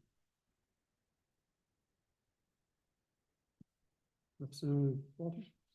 Thank you, Mr. Chairman. I would just offer as well that you describe it very well. We're playing that of pay now or pay later. The advantage of pay now is we have a guaranteed maximum price with a good contractor that would honor the bid from earlier in the year if we were to proceed within the next couple of months to do that. If we withdraw the application and start over under the current just facts of life, costs of construction will go up. So our next application, everything will be higher. So it will ultimately cost the state more at some point. I think it was described and very well described that the 35%, 65% on this application will just continue to erode if we wait. The feds are going to be static at that 42 on this application. So I think there's a good case to be made for proceeding with this project at this time and rolling the dice that direction, as opposed to rolling the dice on the wait and see when the feds would come through with a different value towards the state. Mr. Chairman? Well, Mr. please, Chairman. go ahead, Jim. Mr. Chairman, on page 8 or 75, the governor's recommendation is 52 million. And on page 76, it shows the governor's recommendation at 69. Which is correct? Mr. Chairman, the governor's recommendation is $69 million. And he recognizes that the advice from the State Construction Department, if we fully leverage the inflationary dollars that we have, we could do it with 52. But then the governor says that the 52 would not cover future inflation. So 69 million is the rec. SIPA effective immediate.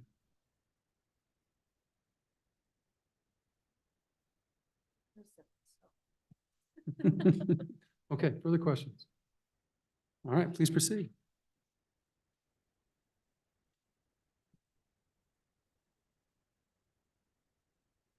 Mr. Chairman, page 74, Department of Family Services, Wyoming Girls School, Stolt Administration and Education Building, replacement and demolition. Level 3 design and construction, 37 million and a little change.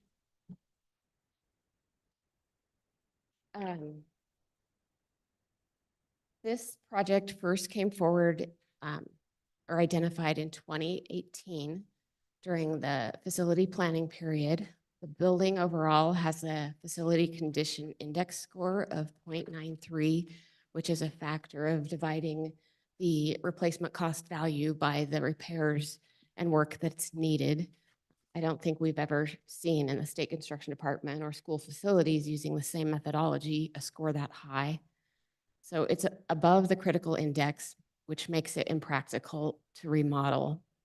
In addition to the difficulty in remodeling it at that cost is also the fact that the facility is a 24/7, 365 facility, serving a population that is court ordered to be there, and their services by statute. The original 1949 building has outlasted its useful life, and the level 1 and 2 design and programming leave it to be a very adaptable, following as closely as possible school facilities guidelines so that it could potentially have multi-purpose if ever needed. The State Construction Department and the State Building Commission recommended approval, and the governor's recommendation is approval of 37 million. SIPA effective immediately. So that's demolition on site as soon as it's, Mr. Chairman, it's replacement first and then demolition. I don't have the study in front of me. What's the cost of, estimated cost for demolition? We don't have it split out in the budget book. I'd have to look into Yeah, it. but is it in the? It's in the level 1, 2. Yeah. Have we had the building reviewed for asbestos and all that kind of stuff? Mr. Chairman, the current estimate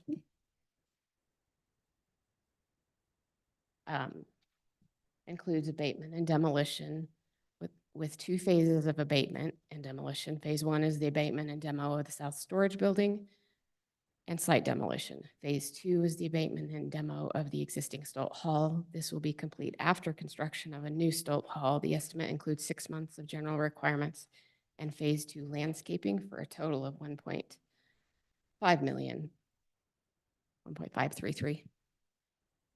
Okay, thank you. Seems low and it has to be bid then. So, okay, please proceed. Mr. Chairman, they have done abatement. Yeah, actually I have, but mine's at home. Any questions on Stolt Hall?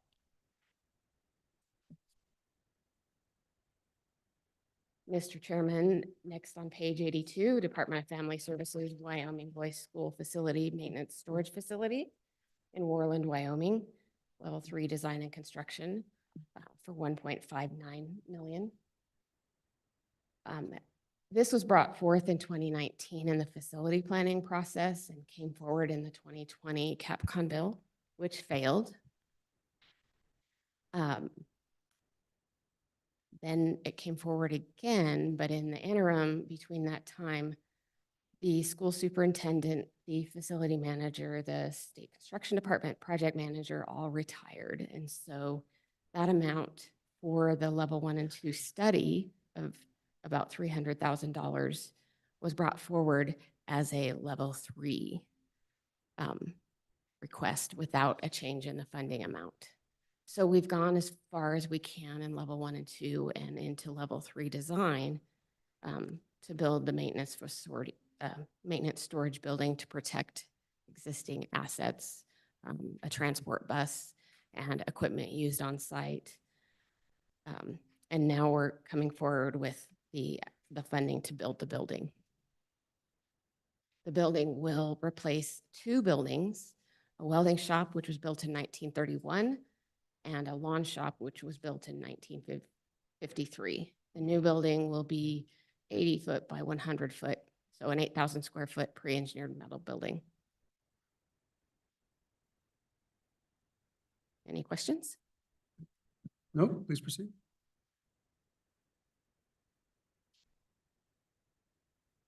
The next item is on page 86, Wyoming Community College Commission, Eastern Wyoming College, Douglas Campus, Construction Tech Facility in Douglas, Wyoming. This is a level 3 design and construction. The total cost is 4.17 million or 38%. 1.569 of general fund is the request. And the college has 62% of the amount of 2.6 of other public funds in an EDA grant. The State Construction Department and State Building Commission recommended approval, noting that the SBC does not have purview over the non-state funds. The governor's recommendation was for 1.569 SIPA effective immediately.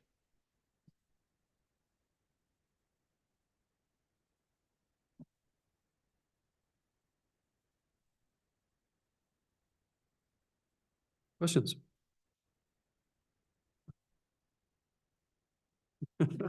Okay, please proceed. Mr. Chairman, page 90, the next three projects are all related to the Wyoming Community College, Gillette Community College District, a migration of facilities and needs away from the Northern Wyoming Community College District. Page 90 is authorization only of the property acquisition from Northern Wyoming Community College District of 5 facilities. The State Construction Department and the State Building Commission recommended approval, and the governor's recommendation is approval of the request as submitted. Any questions? Please proceed. Page 94, Wyoming Community College Commission, Gillette Community College District. NZ Applied Learning Center Building and Property Acquisition. Level 2 feasibility, level 3 design and construction. I'm not sure that's right. Yes, it is. $33,340,000 of other public funds. This is a renovation authorization to commence both property acquisition and level 2 and 3 building for the expansion and development of the building, including Inspiration Hall and associated Lot B and Inspiration Hall associated Lot D. State Construction Department and the State Building Commission recommended approval. The governor recommended approval of the request as submitted. Questions? Representative Swanson. Thank you, Mr. Chairman. I guess I'd like to go back one unit if I could, about the transfer of property from the city of Gillette to the state of Wyoming that might happen in 2026. My question is, what procedures do we go through just to make sure that those buildings are not on top of a hazardous waste material or an old city dump? And I'm sure there is a procedure, but I guess if you would remind me what those are, I'd appreciate it. Mr. Chairman, if I could phone a friend, I think I'd like Dave Webb, the construction supervisor, to come to the testimony table. See, aren't you glad you made it to the meeting? Mr. Chairman, Dave Webb, State Construction Supervisor, Construction Management Division, State Construction Department. Mr. Chairman, Representative Swanson, so they have to do due diligence when they get those properties in acquisition. So they have that list of due diligence. It's like any real estate action that you take with a building of that type. So they'll have to go out and do geotech and do surveys to make sure the building isn't encroaching on somebody else's property. There's a gamut that they follow. It's actually a list that hoping that the city and the college utilize. At this point, these are facilities they already use. So I don't see an issue with any of the transfer of those acquisitions from the city to the college. Mr. Chairman. Go ahead. Thanks, Mr. Chairman. To help add us a little more to that, these are facilities that were built for Gillette College. Fundraising through the community took place. So a lot of these issues have already been addressed. They just had the city of Gillette maintain ownership of the properties because at the time Gillette College was a component of Sheridan College. And since the community was raising all the funds to build their own facilities for their campus, they did not want to cede control of those properties to Sheridan College or Northern Community College District. So they held them with the city of Gillette. So I would say in the early construction phase, all of this has taken place at that point in time. These are not old facilities that they're taking over. These are, one more point to this is that these are existing leases that are just going to be turned over to the college themselves. Okay. Any other questions? Please proceed. Mr. Chairman, page 98. Gillette Community College District property acquisition from Northern Wyoming Community College District. This one is for property acquisition of 6 facilities listed on page 98. Questions? All right, proceed. Page 102, Wyoming State Lands and Investments Forestry, Hella Base Replacement, Level 3 Design and Construction for $7.5 million. This one has come back and forth a number of times, and the existing facility is in very poor shape. In July, there was a motion to approve $7.5 million for the forestry Hella Base replacement, level 3 design and construction that passed. However, there was discussion about, let's take a closer look about where really the best place for this facility is, not only for the agency, but also for best use of state resources and responsiveness and so on. And then once that analysis was complete, we brought it back to the State Commission, Building Commission in October. And a motion was made to approve the move of the Hella Base to Casper. So the location will be Casper. That motion carried and was approved. The governor's recommendation is approval of $7,516,286 of SIPA effective immediately.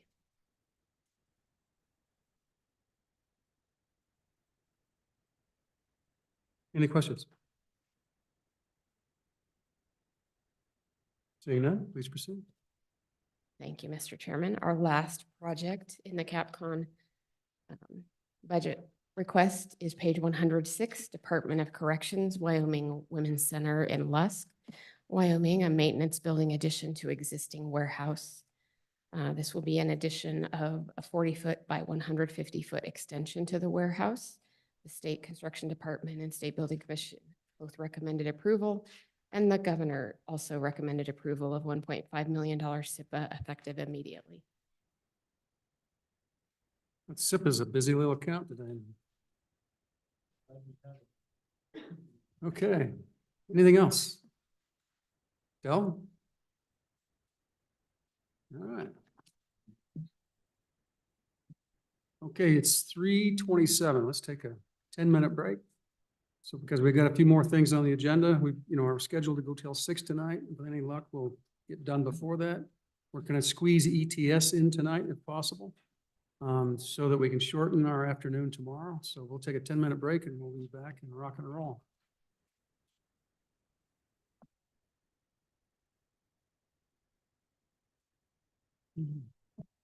Economic development.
Okay, we're back in session, a little bit longer break. It's a chatty group, at the end of the day. And now we have the fun part. So this is a draft bill that we've been working on appropriations through the interim, basically spearheaded by the working group of Lloyd and the construction management for major maintenance. So Dell, I'll turn it over to you but first to Lloyd. So, Mr. Chairman and members of the committee, as you look through your stuff, you should have a working draft 8 on your desk, and that's the one that we'll be going through. And you'll recall that we had 2 bills at our last meeting. After we had gone through both bills, the chairman asked us to consolidate them into one bill. And so there's some mechanisms that go with that Tamara will explain to us as we go through the bill. We have kind of considered, the bill does really 3 things. One, it takes sections of the budget bill that pertains to major maintenance and funding and that nature, and we codify it that at some encouragement of our staff. And so we'll have that conversation first and how that fits into the various pages of the bill. The second thing that we do in the bill is we do a lot of conformity and adjustment of process on capital construction projects and make sure that there's continuity between all agencies, whether it be schools, community college, University of Wyoming, so that if you see the definition of routine maintenance, it would be the same in one agency or one set of statutes as it is in the other. Again, we'll talk about that separately because yet we put those definitions in the Department of Construction, but then we have to conform them in the various other sections. And so we'll refer to that. And then the last thing we do in the bill is talk about major maintenance. And as we had the conversation earlier with the Department of Construction, what we're really trying to do is encourage and have some accountability that we're doing our routine maintenance, we're doing our major maintenance, and we're doing all we can to preserve the life cycles of components and overall assets to meet their total life cycle. So, Mr. Chairman, what I would suggest is that we let Tamara take us through the bill, and then maybe we can, at the end of that bill, as we discuss, as we answer questions in the on the 3 various topics, at the end of that, maybe ask Director McComey and his staff to interject their thoughts on the bill. Okay, Tamara, please proceed. Right. Tamara Revley here, LSO staff. So at the highest level, this bill, what it affects is major maintenance, capital construction, and routine maintenance. And who it affects is the state, the University of Wyoming, the community colleges, and school districts. Now, most of the length of this bill is in those conforming and applying the provisions consistently for all of these entities. But I'll point out a couple of substantive areas. In combining these bill drafts, you've already seen most of the provisions, really all of the provisions, they just look a little different in one version. I did need to conform the short title of the bill. It's now Public Property and Buildings Amendments, as well as the long title to broaden it and really capture everything that these 44 pages of the bill draft do. Then there were some also terminology provisions that needed to be conformed. And after review by the agencies, Representative Larson directed non-substantive amendments. I think the thing that looks the different with this combined version that you're going to notice right off the bat is the section 1, all provisions that were new to the University of Wyoming were moved there into that new create section under section 1. And then section 2 continues our amendments. So because this bill affects different entities, the major topics that it covers are pretty scattered throughout the bill. And rather than go page by page and jump back and forth, I thought I'd point out the 3 major policy areas for your consideration and those pages that they are affected by And if you have any questions or want me to do a page explanation on a certain topic, I can do that. But that first provision, or major subject that Representative Larson mentioned was it codifies budget bill provisions related to major maintenance. And specifically, I worked from section 308 of the most recent base budget bill, the 2022 budget bill. And these provisions include providing that major maintenance appropriations for University of Wyoming community colleges and the state shall not automatically revert at the end of the biennium. That's standard language that's been included in the budget bill, and that's codified on page 13. Next is directing use of the SBC's major maintenance formula for all entities, not just community colleges and school districts, which is already in statute.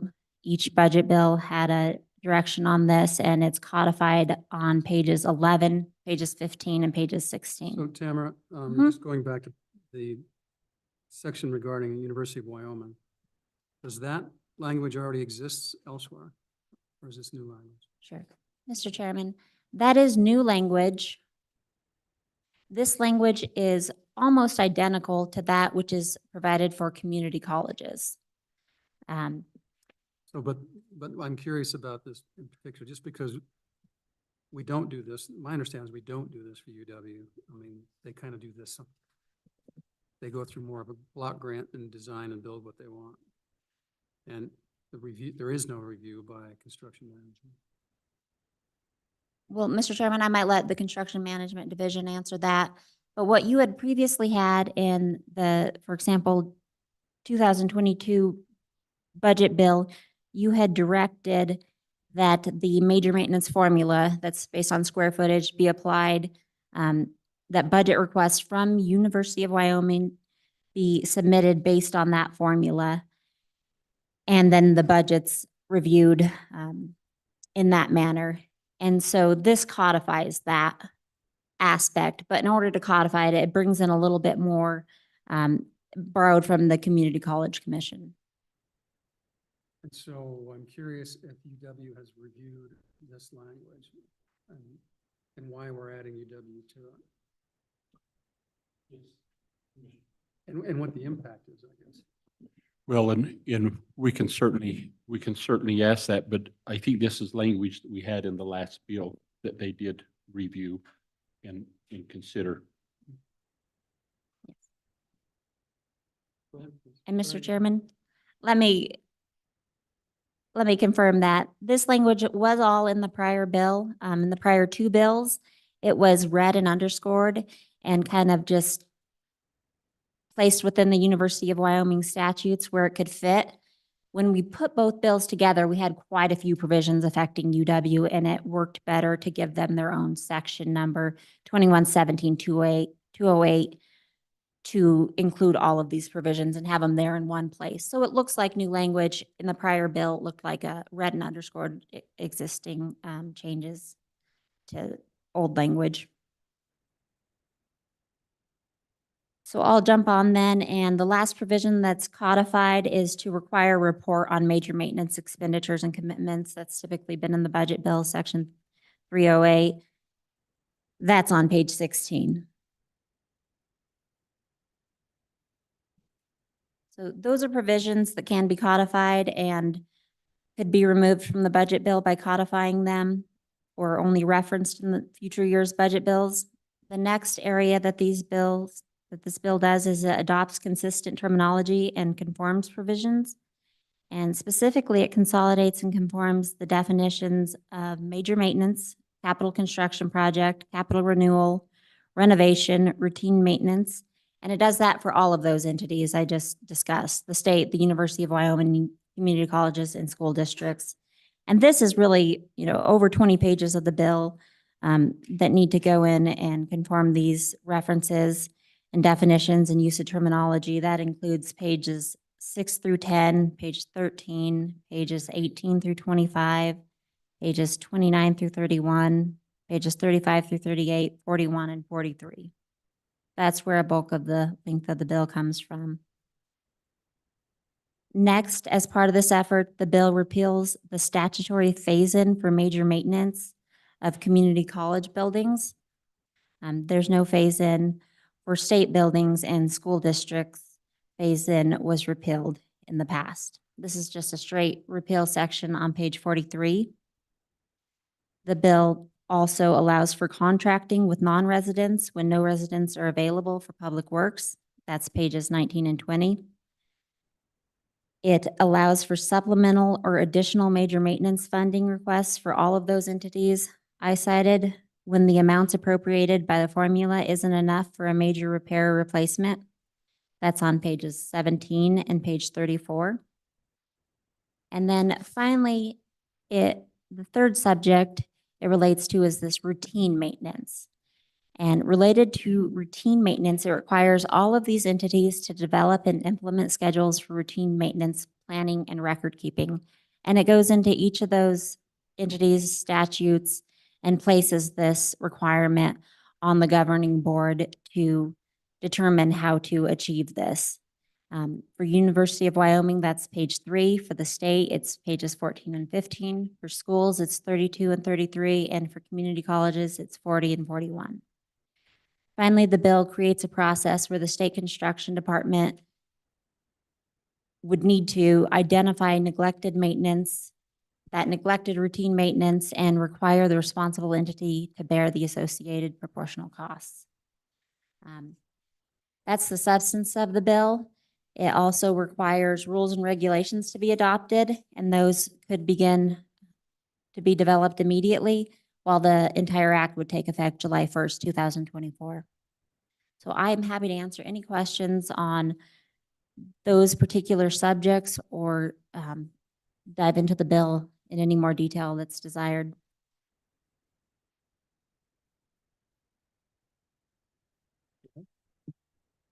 Chairman. Go ahead. Tamara, I have a question on page 20 of the bill.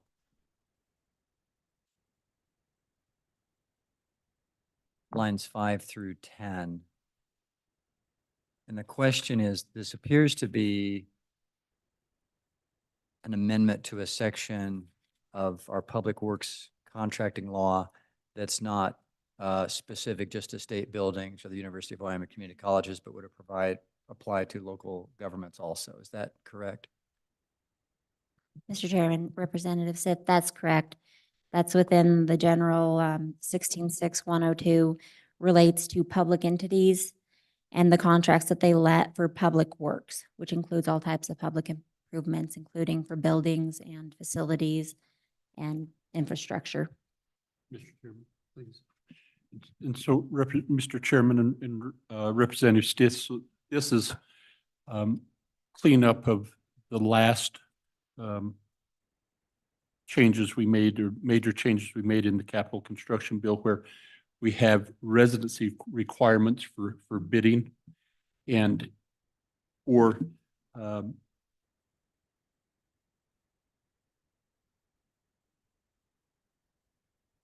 if the services aren't available in the state, they were still required to get a bid from somebody in the state, even though there weren't services. And what we were finding out then is that would drive up the price, because then you would find somebody in the state that then would reach maybe regionally and get a bid, and it would add on. And so the restrictive language that was in there, we're just trying to say, you have to request it from, take bids from a resident contractor. But if, for example, a swimming pool contractor doesn't exist in the state, then you don't have to have that residency.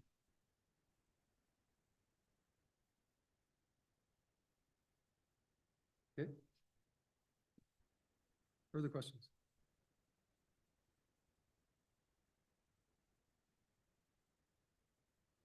That's simple.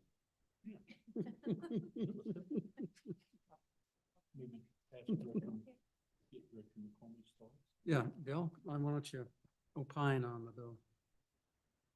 Okay, thank you, Mr. Chairman. And our staff has spent quite a bit of time with the author of the bill, looking at different parts of it. And I think one of the things that I like about the bill is the consistency across the agencies, the school districts, in the language and the definitions. Because, for example, The community colleges had some definitions that were different than what was in the school side, that was different than what was in the state side.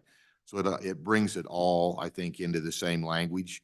And the other thing that I like about it is I think it's a good start for the routine maintenance discussion on how that funds are being expended and where they're at. And I can tell you, I think depending on within the school districts, there's different levels of sophistication on routine maintenance and how they go about that and how they monitor that, just like in the various state agencies that we deal with, that there's different levels of that. A&I, for example, back when I was still director prior, started working with the AIM system. They came in and put basically coding like you'd see at Walmart, you know, on all of their facilities as far as pumps and things like that. And so they're working in the AIM system. They have that. They can use that for work orders where we have other state agencies. We don't have any of that on their buildings. And so I think it will help bring that consistency about over time. I don't see this a fix it tomorrow type of bill, just because I think there's going to have to be work with the school districts and the other agencies to show them what needs to be done, quite frankly. How do you come up with a good routine maintenance program as it's staying in here to be able to do that? So I think that's one of the things that my agency will work hard at right out the starting gate. We have funds on the school side that I can use for training and things like that with the districts to hire a consultant to come in. And there are consultants around the United States that can show you what best practices are in the industry. And so I think that sort of training, I was thinking about it over just the last couple of days since we've been working this bill. For example, maybe set up something in Casper and invite the school districts and the facility managers from everybody that's affected in this bill to that. And then also have it streamed just like it is here. So if they can't make it to Casper, they can watch it, but then record that. So we have it so they can come back and review it. When we have turnover in personnel, they aren't starting from scratch. They can have that. They can tune that. So, and I think that the big driver in this is if you don't do, as we talked about earlier, if you don't do routine maintenance, you're just going to have accelerated major maintenance. And if that's not working properly, you're just going to accelerate, building new buildings. And with the many, many billions of dollars out there between the schools, the university, for what it will cost to stand up some of these systems. And quite frankly, I think you'll probably hear requests in the future to help aid in that, be it maybe through major maintenance or standalone bills on the school district side to try and stand up some of these systems and get training for the personnel that work on that. It's a small piece of that pie in maintaining those buildings over time. And I think that, again, there's different sophistication levels. And so that's going to be my first object in moving forward, not just maybe because of this bill, but I think that's an overall discussion that needs to happen with the districts and the agencies on how to move that forward. I've done some of that piloting in the past with the Department of Corrections. I hired a consultant to come out and look at their systems, what they had available and what that would look like. And it wasn't going to be cheap to do the implementation for DOC and go out and barcode all of their stuff. But it still showed that they didn't have the proper amount of personnel and properly trained personnel for doing routine maintenance. They were utilizing inmates. And sure, that helps with your cost for it, but do they have the proper training to do those type of things? And what's the oversight? And those consultants can come out and get down to, you need X amount of janitors, even here's the type of equipment you need based on your facility, as we talked about earlier. It's a healthcare facility versus a school versus an office building, what that should look like and your overall costs and timing of doing that. And I think that's where a CMMS system will come into play. And I sponsored, or I worked with the select committee on a bill back in about, I think it was about 17 or 18, that we looked at that hard for the school districts. And there was some cost to it. But again, when you look at the overall loss of the building systems over time, it's small. And I think you just need to realize we got to tie all these systems together, whether it's routine maintenance or major maintenance with the capital construction, or we're just going to be continually replacing buildings over time. Prematurely replacing buildings over time. So I'm curious, throughout this, Tamara, you, in several places, at least I see, you use the terminology to the greatest extent possible. And to me, that's a pretty nebulous, and it's almost asking for, it's just next to impossible. I mean, that's the alternative. So I'm just curious if that is the appropriate language, or and what the statutory definition of that is, if there's a battle over it. Sure, Mr. Chairman. That relates to routine maintenance, and for each of the entities, it would require them to plan to the greatest extent possible for the funding of components, equipment, and systems of buildings and facilities that have a life expectancy that is less than life expectancy of the building or facility. That was just language that was requested in the initial request, and it is used elsewhere in statute. It is, I'm not aware of a legal definition that perfectly explains what kind of effort is required to meet that threshold. Certainly other terminology could be substituted there. So if that was in the language in the Constitution for financing education, then we'd even be in a bigger problem now than we are. So I'm just thinking if that's the right language. It's page 3, line 15, and it's in a couple more places. So I'm just thinking about alternative language for that line.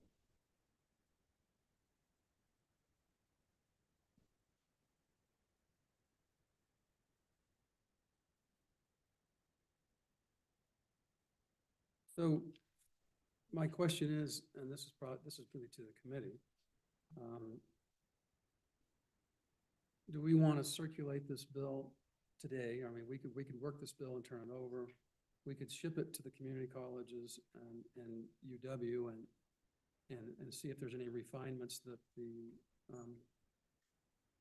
construction management wants to do, and then we can kind of recirculate back in January on any final corrections.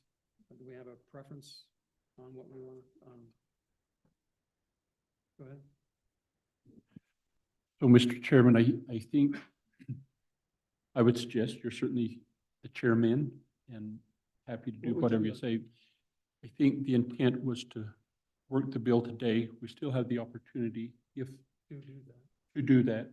But I think in time management, if we could get the bill done, then in January as we're doing stuff, we're a little less restricted. So let me rephrase the question. Is the committee as a whole interested in sponsoring this bill as a joint appropriations bill? That's the first question. Second. Okay, all those in favor say aye. Aye. Those opposed, so we'll do that. So let's work. Well, let's work the bill. And then we'll just label the bill and move forward. Mr. Chairman, Go ahead. I really like the idea of running it by the community colleges and the University of Wyoming, to make sure we have their buy-in before we get ahead of our skis here. I think we could do ourselves a lot of good by getting them to do that before our January meeting. Thank you. Mr. Chairman. I would just remind you that the community colleges testified and have been at our last meeting when we had the two bills. They were part of that. I have, and we've reached out to the University of Wyoming. I had a conversation with them. They have not been here publicly. I concede that, but we have had the conversation of the intent of the bill and what it does. So it's, those two entities have not been excluded from the process. And so, Senator, I think we'll still do that, but if we have a final bill that's been approved by the committee, that will make it more likely that they will comment on it and we'll get a response back. And I get the impression that obviously most of us have not studied this bill in depth. So whatever we come up with a numbered bill or a committee bill, we'll have time to fix and then digest through the holidays for those inclined to do so. Mr. Chairman, just for clarification, so the proposal is to work the bill today. Is it also the suggestion to vote on it today or leave the vote open until we get feedback from UW or the school districts or whoever? Well, we'll vote on the bill today after we, Okay. so that, I'm good with that. so the community college and UW knows that it's a real bill. So they'll put their heart and soul into it, basically. Yeah. And if we want to modify it, we could get comments. Construction management has some more ideas or whomever. We'll bring it back up on our agenda before the session. Does that make sense? Okay. Dell? One final comment when we were talking about overall, I guess, you know, my thoughts on the bill. One of the things that we did reach out over the last week or so was to find out from the districts who's currently using the computerized management software system. We had 41 responses from the 48 school districts, and so 28% of those said they have no system right now. 11.9% said maybe, and the comment behind the maybe was there's some of us thinking about that, and so when I saw that, if you're familiar with the school districts, they have kind of their own little separate divisions around the state where they work together. And so I don't know if a group of those are looking at maybe some type of a system. And then there was 59, almost 60% of the respondents said, yes, they have a system. Now, when we asked them what system they had, some of those, I don't know if they're truly a CMMS system where you're looking at your units and your components. Some of them seem to be more of a record keeping accounting. So when they went out and did something, it would put in the amount they spent on that routine maintenance or the time. And then that went through their accounting records rather than, you know, really what was going on a timely manner. And when I say in routine maintenance, a true CMMS system will show you that you need to change the filters, say on your HVA system every 3 months, and it will send out a dinger and tell you you're supposed to do that timely. And you could run that across pumps and whatever it may be. Then they go work on that, and then it shows they went worked on it. They click off that they completed that. If they need to go back and redo it because of it didn't work or what rework, it'll show those type of things.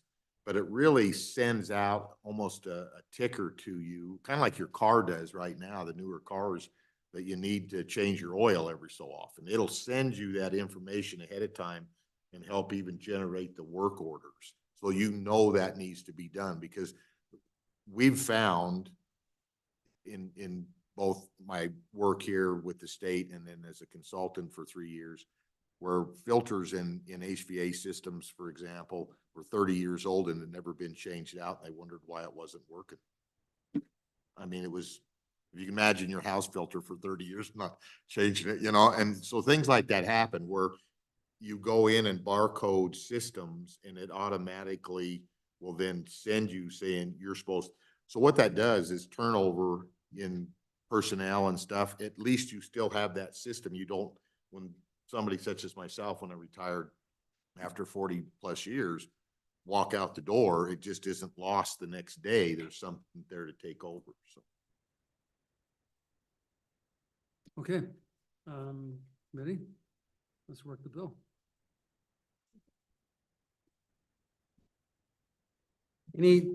Everyone have the bill in front of them? Any amendments to page 1? Go ahead. Mr. Chairman, there's a word on there, about the third word in, that I use in gardening and repot, but I'm not sure what it refers to in construction. Reports, I think it's supposed to say, I'm guessing. Is that supposed to be some other word or? That's an industry term. Yeah. Mr. Chairman, that's for us engineers that didn't do well at English. That's why we're math people. That's what happens in for my bougainvilleas every year.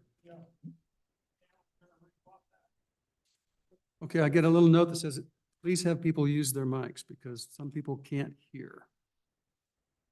And that one of that would be me because I'm sitting back in my chair, I think. Okay, anything else on page 1?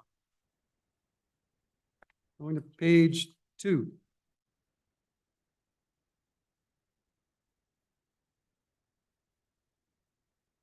I always love telling the university what to do, by the way. It just makes you feel good. All right, page 3. Okay, right. Do we have any suggested alternative to the language on line 15? Mr. Chairman, Yes. what if we just said, plan for the funding of components? And just took out the phrase to the greatest extent possible. We have a second. Discussion. Mr. Chairman, I'm sorry, what is the proposed amendment? I'm sorry, I didn't hear. So on page 3, and this probably would be a correction throughout, removing the phrase to the greatest extent possible because it is quite vague. So on line 15 to 16, it would read plan for the funding of components and then so on. And then could you amend that motion to, for any place where that phrase is in the bill? That'd be a friendly amendment? Very friendly. Okay, is there any discussion, please? Discussion. What is the intention of the language? I think there's something that we may not be grasping.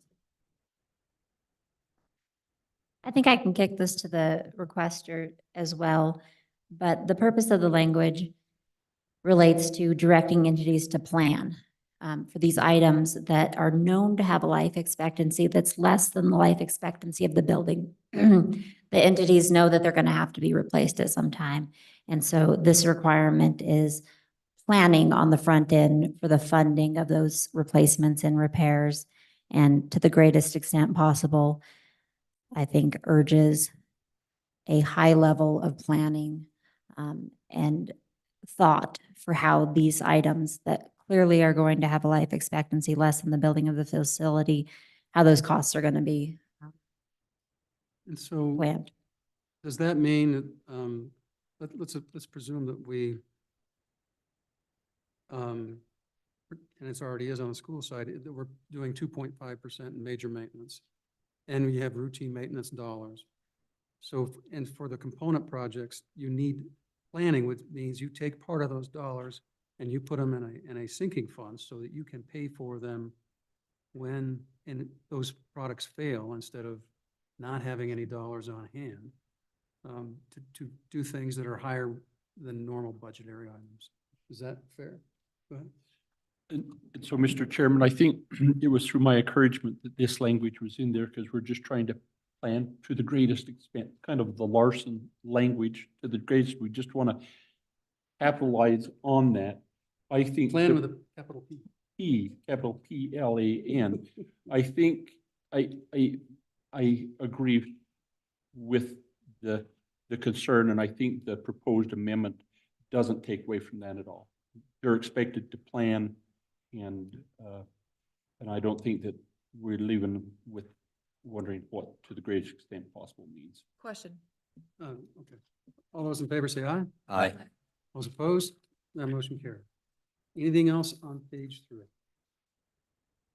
Page 4 or 5?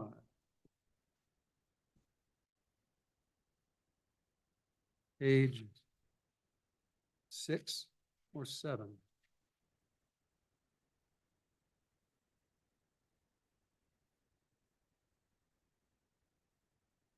Page 8 or 9?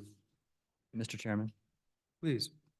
Just a question for the bringer of the bill. I think I know what it means, but it seems like the difference in this definition of major maintenance is we're saying it includes components. That's one of the big changes of this definition. Is that a fair statement? It is correct. Thank you. I have no proposed amendment. So does when we go to 2.5 on major maintenance and what those dollars are, and as part of, I presume maybe the directives from construction management to the schools and to to the state on the general fund side, is to begin planning with those dollars for more than just routine maintenance. And that it goes into a kit, and you do the right things, and you need to be able to fund a component when it breaks down, right? And so that will be part of your regulations or when you advise or instruct based upon this bill, what they need to do. Go ahead. Mr. Chairman. So where we're at right now between the different agencies and the school districts. So we meet with the school districts and we go through a planning cycle with them. And we talk about the major maintenance dollars. We don't control that. We don't necessarily have any control to tell a school district, you need to do this or that. But I think with the new Veritas programming, where we identify components out into the future from a major maintenance standpoint, for lack of a better term, I'm going to say my expectation is that the districts will have somewhat of a sinking fund. So they're looking at 4 years from now, I have a $2 million roof that needs to be done. And I need to save some of my major maintenance because it doesn't expire either on the state side or on the school side. Those funds don't revert back after the end of the biennial. So it gives them that opportunity to do that, knowing those are coming up. Now, on the state side, the department is a little more aggressive on working with the districts on what they should be spending that money on. If they're, for example, we look out and we know they have a roof or a boiler that's having some issues, but they wanted to spend the money on fence repair.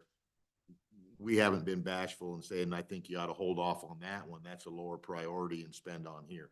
We don't have that luxury with the schools, but we do point out that, you know, on the items that are good versus fair, poor, you probably ought to be looking at the poor items first is your spending. So I think as this rolls out, particularly with the Veritas study, you'll probably see me come back in the future, because it has been about 6 or 7 years since we've done anything on the state side, to do it a stateside assessment using that same look forward and look at components as part of that FCI or facility condition review and look at those individual items. And I think that will help on the state side of that also.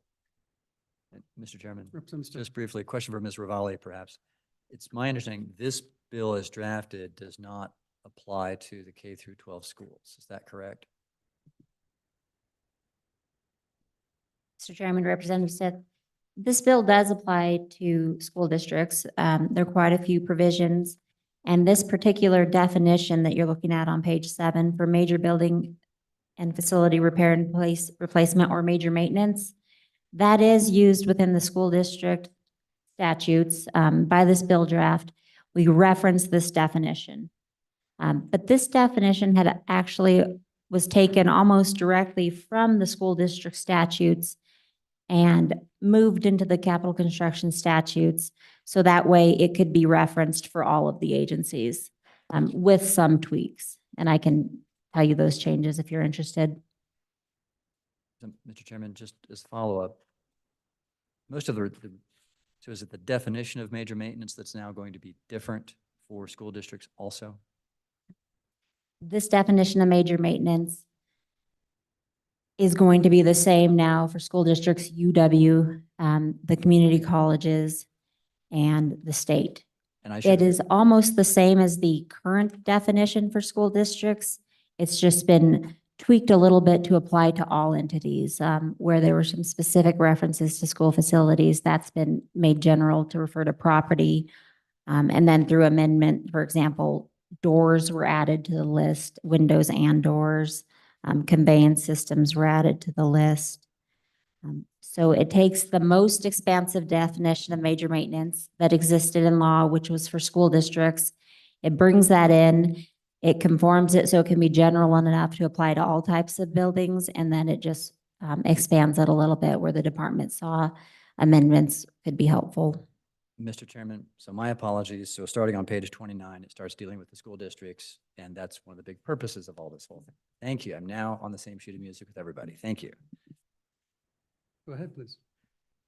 So to get back to the question that I had a while back with regard to routine maintenance versus major maintenance, I understand this brings uniformity to that, but to the bringer of the bill, does it then also clarify those two different definitions? Mr. Chairman, if I may. If you'll go to page 10. And that's really a good question. So on page 7, you see on starting line 1, you see how we address the definition for major building or major maintenance. And then if you go to page 10 down there on starting line 13, we have routine maintenance and how that's defined. Also noteworthy, if I may, members of the committee, is at the top of page 10, we have renovation. And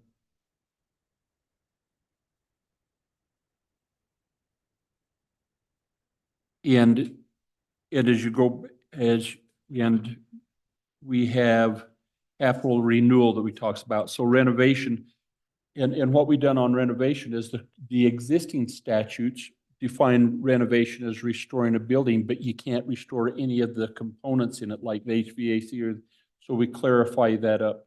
And then there's a nuance in the community college provision that says on their renovation that they had to pay for 50%. So we break that out specifically in theirs.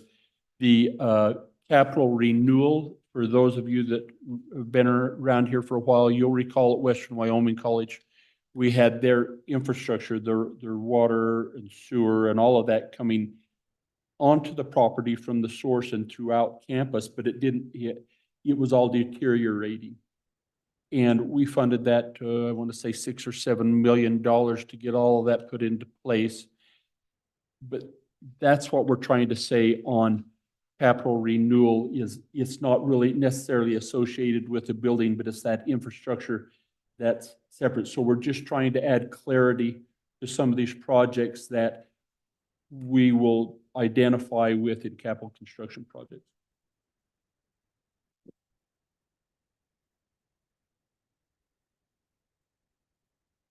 Okay. Any other, we were on 8 and 9, is that right? Any other changes to 8 and 9? 10 and 11?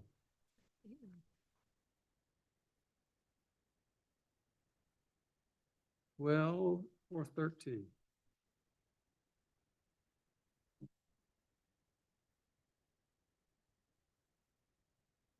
14 or 15?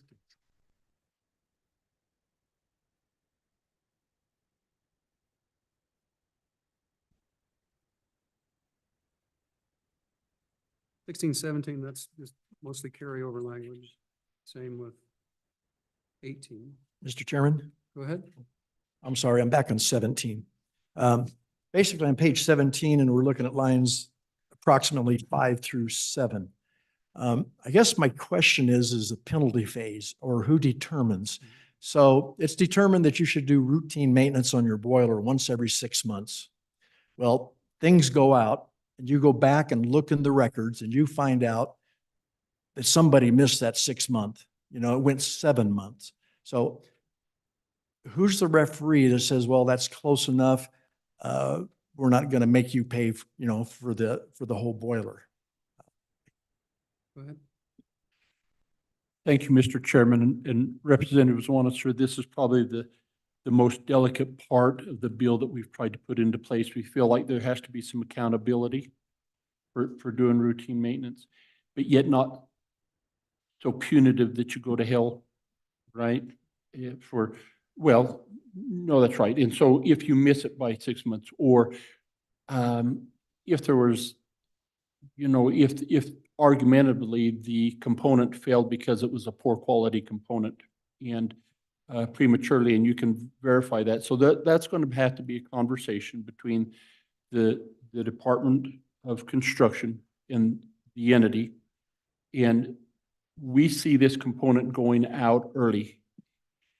We'd like to see the routine maintenance records and then help us understand why.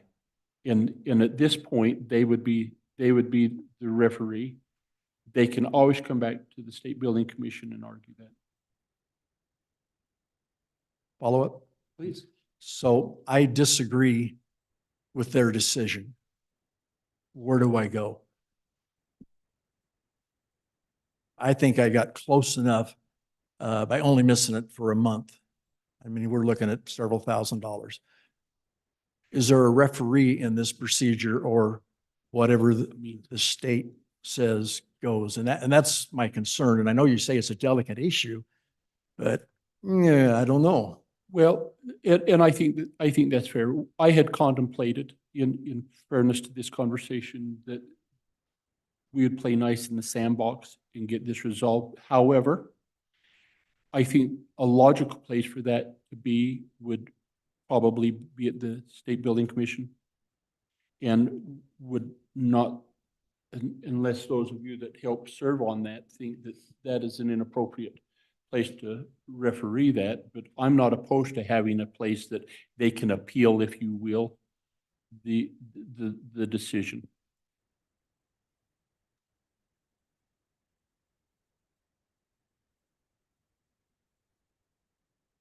Can I just do one follow-up comment? No, Yeah, please. I'm not having a problem with any of the current administration. Do not get me wrong, but if this goes in statutes, at least I've been involved in some disputes. And I talked with somebody over the lunch hour, how that sort of worked out. And so that's why I think it's important that, I don't know, but please consider that as we go. Thank you. So when Representative Larson says it's the most delicate, I think what he's really saying is it'll be the most controversial. And if we can come up with a better schematic, or even typically, like we've got other types of statutes where you give them one chance, two chance to bring their major maintenance up, or to have the plan and enforce the plan, a compliance component. There's all kinds of different options. But I think we probably need to walk through that, your exercise, and see if we have answers to it other than, what about this? So go ahead, Bill. Typically, what we do on the school side is they can, if they disagree with what the school facilities administrator or the PMs are saying, they can come to me as the arbiter of that. And if they don't like my decision, then they can go to the School Facilities Commission and appeal it to them. So I think on that side, there's kind of a process that's ongoing. On the state side, might be a little bit different. Well, they'd come to you anyway. What's that? They'd come to you anyway. Yeah. Representative Stiff? Okay. All right, you were on. Chairman? Go ahead. Representative. And maybe I'll throw this out as a placeholder. I do think Representative Swanitzer makes a really good point here about a process of appeal. And so I think I need help with the language, but something that would say, means of appeal through the State Building Commission or the School Facilities Commission, and ask those commissions to create rules to support an appeal process. That's really loose.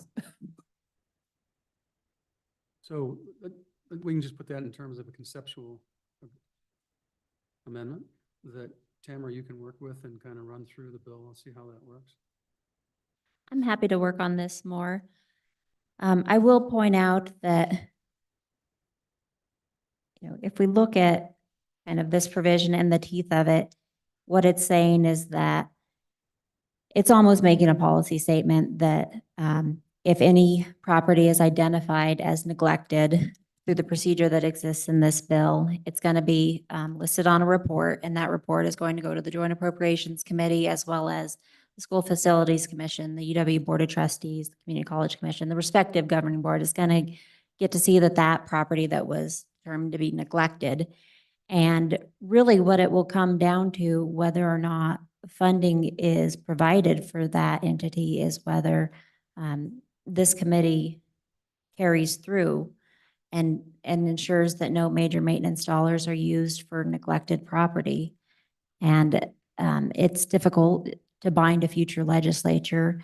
They may decide in the future that there were errors that an agency committed in its routine maintenance, but for some reason funding is still appropriate because it's the best option in a list of bad options.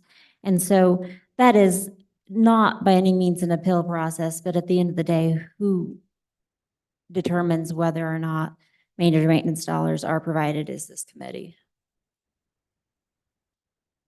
Mr. Chairman, Go ahead. thank you for that. Do we have in here a definition of neglected property?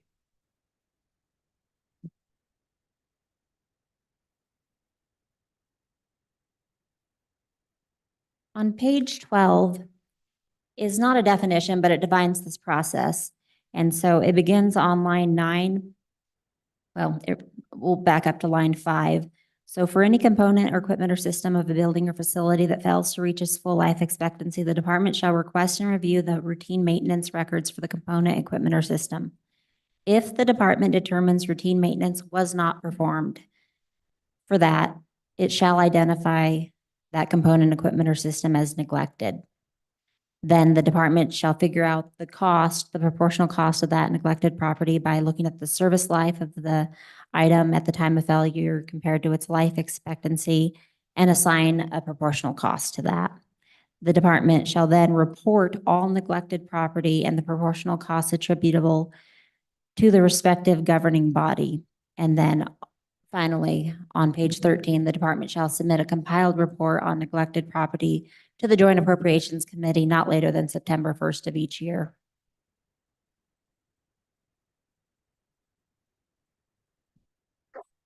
So I think in part that kind of eliminates the need for your amendment, but you still want to,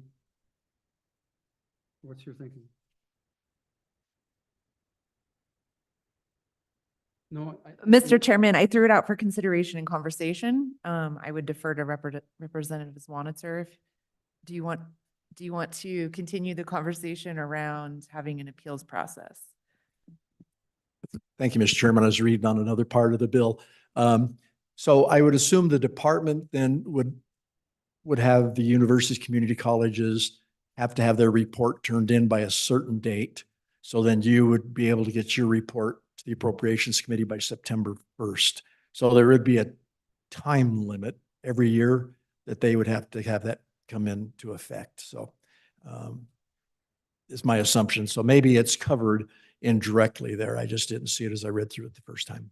But Mr. Chairman, it's fine where we're at.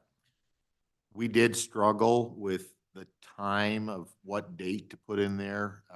It's fixed that we need to do our report, but the school districts don't report, and I think it's they don't have to report their major maintenance, their rectified files to us until the end of July, and then they have the month of August to get those together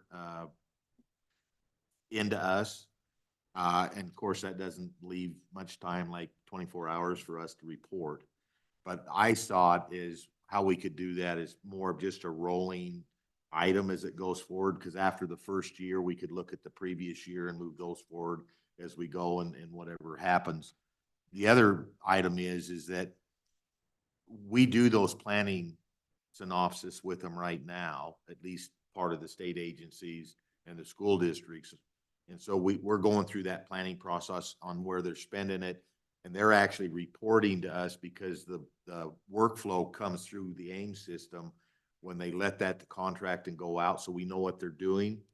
One of the things that we have struggled with in past years is that the AIM system didn't have a robust reporting requirement. So it would say, I'm gonna say roofs. Okay, so they're doing a roof repair. It didn't really delineate. There could be 5 or 6 different types. So we're gonna go from about 30 to 120 denominator labels for that now, so we'll have a better idea. I think on the school side, we'll be a little bit ahead when we look at the age of those units that were delineated in the latest Veritas study. That will help. But I don't see a lot of, I did this for about 4.5 years. And what I would call gross negligence, I didn't see occurring all that often. And even in some cases, I don't think it was gross negligence. They just didn't know better. And so I see this bill as providing that proactive upfront. Let's get a plan together on routine maintenance. And I'll give you a really good example. I don't know how often the schools, for example, run down and scope their sewer systems to see if they're going bad.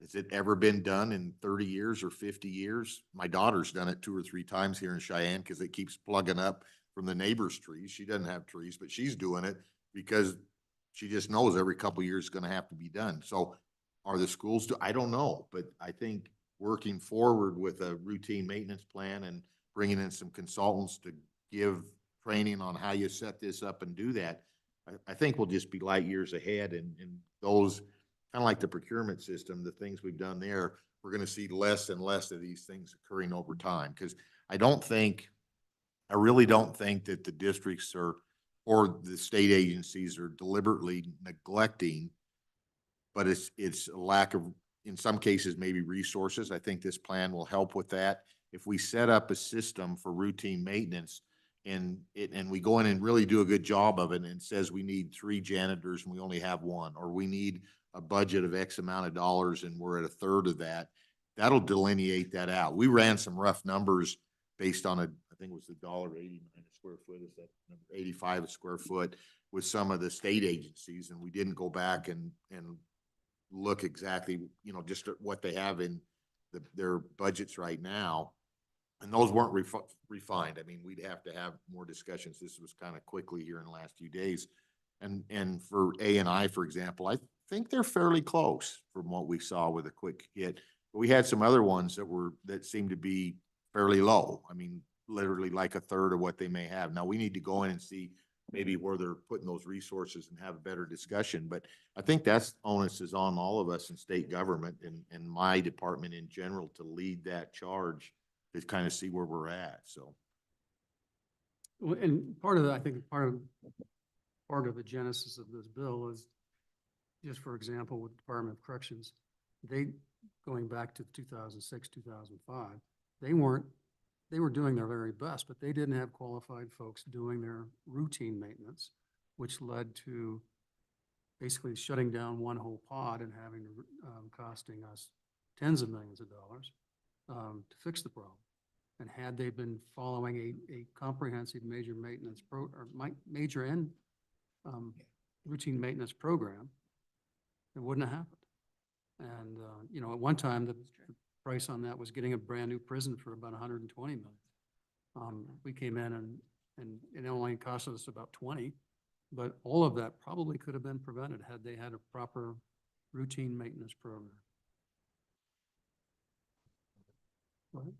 Thank you, Mr. Chairman. Director McComey, you discussed this being a new plan, new way forward. With that new plan in place based on this bill, is there even a need for this page 17 subsection K that's really a penalty for not doing the routine maintenance? For your, say, an agency comes out of your hide, as been described earlier. If the whole plan is being carried out, the penalty, while it may exist, now you're starting to penalize an entire agency for one individual's lack of work in some situations. So is this penalty even enough of a stick to force the routine maintenance to carry forward, or should this be removed? Or could it be removed, rather?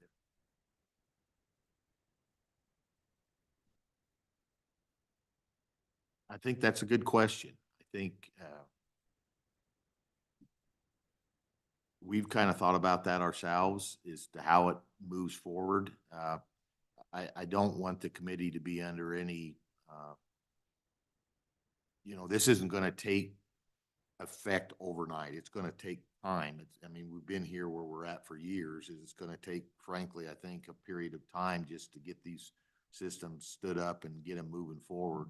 And as Representative Larson said, he expects us to play nice in the sandbox. And I think that goes across the board, all the way across. I think it's really what I would like to see come out of this is that we just all, as facility managers, take this to heart, that we need to do this. And I can tell you, in working with many of the school district facility managers over the years, they really do take it to heart. I mean, some of those, some of your larger districts, they have a pretty good staff, but you have other smaller districts that the facility manager is actually the guy that's shoveling the sidewalk in the morning, besides making some of the repairs, and so how do we stand up a professional system to do this? And again, it's probably going to cost some more money for the state. You shouldn't be under any guise that it won't, to get that stood up and move forward. But I think in the long run, when you start reducing those major maintenance costs, you start reducing that building replacements, those costs will be a fraction of it. For those of you at my age group, you probably remember the ad for Fram for the cars. You can spend a little bit now on the oil filter. They called it, you can spend a little bit now or you can spend it later. And it was change your oil on your car or change your engine, one or the other. And I think we're a little bit of in change the engine stage, and we need to get to changing the oil filter. So. Representative Larson. Thank you, Mr. Chairman. Members of the committee, from the conversation we had when it was two bills, that conversation, Chairman Nicholas used the words punitive in looking at this. And so since that time, we've considered that, is this too punitive? And so if we, for example, to Representative Walder's point, if we removed K and didn't have any type of penalty, okay, but then what's the T? And certainly open for suggestions. I really am trying to figure out how to do that. And if you don't do it, X happens. It's like when we have other bills and statutes where you say thou shall, but when you don't, there's no penalty, then why shall we? And so I'm certainly open to suggestions, and but just helping you understand why that's there. Mr. Co-Chair, Please. we're still on 17. Correct. Okay. I think it's reasonable to say that the department will provide detail on how they arrived at that determination. You just wouldn't want to say, well, we're charging you with 25%, so they'd have to justify it. And then I hate to put a full APA procedure in there, but there'd be some means of appeal. I just don't know who you would appeal to. Do you appeal to the State Building Commission, or who would likely be the likely person to whom you would appeal? You probably wouldn't appeal a couple $1,000s, but there could be a couple $100,000 or more. Who would you appeal to? Representative, it's not a rhetorical question. I'm just saying, if we were to put appeal process in there, who would you appeal to? So I think it seems reasonable to me that you would probably, as you look through this process, you have a segregation between K-12 and the others, the community college, the state, and the University of Wyoming.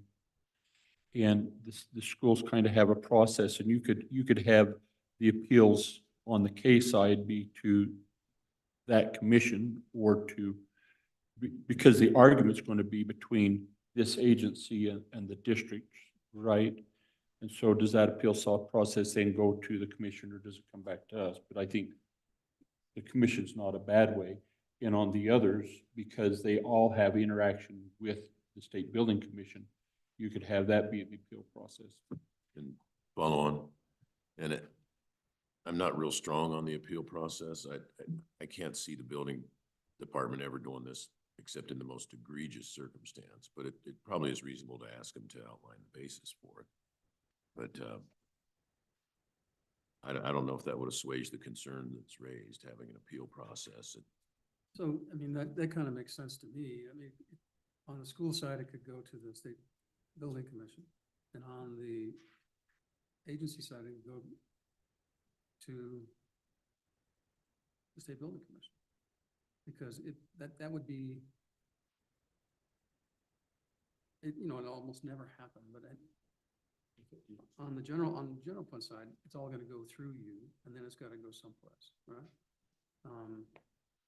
The school side, it's a little bit more complicated, so that could go to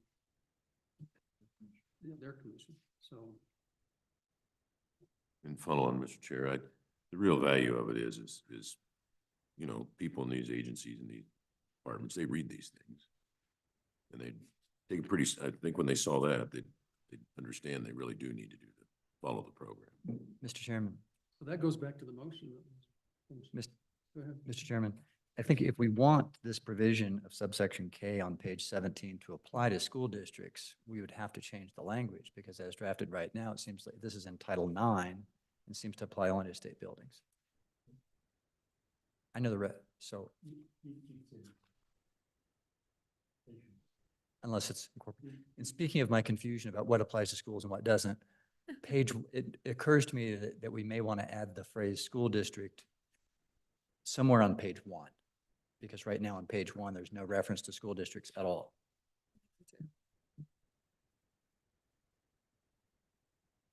That's a motion. Is that a motion? That I seconded. Everyone understand the motion? All those in favor say aye. Aye. Motion passes. Mr. Chairman, Please. as a potential alternative, if we're not 100% sure we want to go with an appeal process, back on page 12, on line 18, it says the department shall report all neglected property and the proportional cost attributable, so on, so on. We could give the entity a 10-day window to comment on that report, and their comments could be forwarded on to us. So this report would come to us not later than September 1st of each year. So we could see the comments from all of the entities involved in determining whether or not something is neglected. So I think the yellow, maybe possibly red flag that goes up there is then you've got the legislature, after we've already appropriated, you've got them telling the executive branch that no, you don't, or yes, you do. I think going through the various commissions is probably is that fair? Mr. Co-Chair? Please. I think this conversation is productive. I just want to say that. So I'm not trying to stop it or redirect it, but I do think it's important to recognize, I think this is a start on the routine maintenance solution. And I think it's a good start that gets us a long way. And so an appeal process, I think, is something that could be done later. And I think your Representative Sherwood's comments about a comment period, I think are also an interesting solution. I would say that all of this is generally pretty public in nature. And so there is opportunity for public comment, participation in our meetings, submission of their own materials to counteract a lot of that concern. And of course, they're public entities themselves, and so can publish whatever they want. But we may be fixating on that too much at this point. And so that's where I'm at with the conversation. Mr. Richards? Don? At the risk of inserting myself and certainly to defer to Tamara, on page 17, subsection K really relates to the state as I am reading this. And on page 28 and 29, subsection G, that is the application to K-12. On the K-12 portion, there is already a statute in 21-15-116E that provides for an appeals process for any school district that is aggrieved by any decision of so they relating to subsection G, and I think Mr. McComey indicated this early on, may be addressed. There isn't a similar provision that I'm aware of in Title IX for the state community colleges and university entities. So probably that conforms with your comment. Okay. Let's go back to Trey's amendment. So if I may, Mr. Chairman, just to clarify, we had an amendment that addressed it on both the state side and the school side. So I would propose an amendment that then we just come back and leave schools alone because it's there. And it'd say that on the state side that they could appeal it to the SBC, or do we want to just leave it alone and see how it works? I'll second that, appeal to the SBC. Okay. And Tamara can work the language. What is the language of the amendment currently? So Tamara, are you with us? Mr. Chairman, yes. I think that the language of the amendment will need to be drafted, and I'll compare the existing process that exists for school districts to try to ensure consistency, but just a change to that subsection K that would allow for an aggrieved or any entity that has property that's been identified as neglected to have a review of that identification and the potential to change that before it's reported to the governing body and the JAC. And whose amendment? Okay, on that conceptual amendment. Whose amendment was it? Um, Okay. all those in favor say aye. Aye. Those opposed? That language is mine, you know. That motion carries. Okay, back on page 17. Any other amendments? Page 18. Most of this is just language for the schools. 19 or 20, Mr. Chairman, please.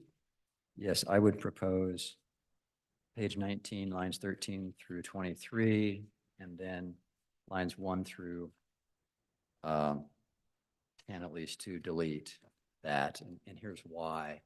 If I get a second to talk about it.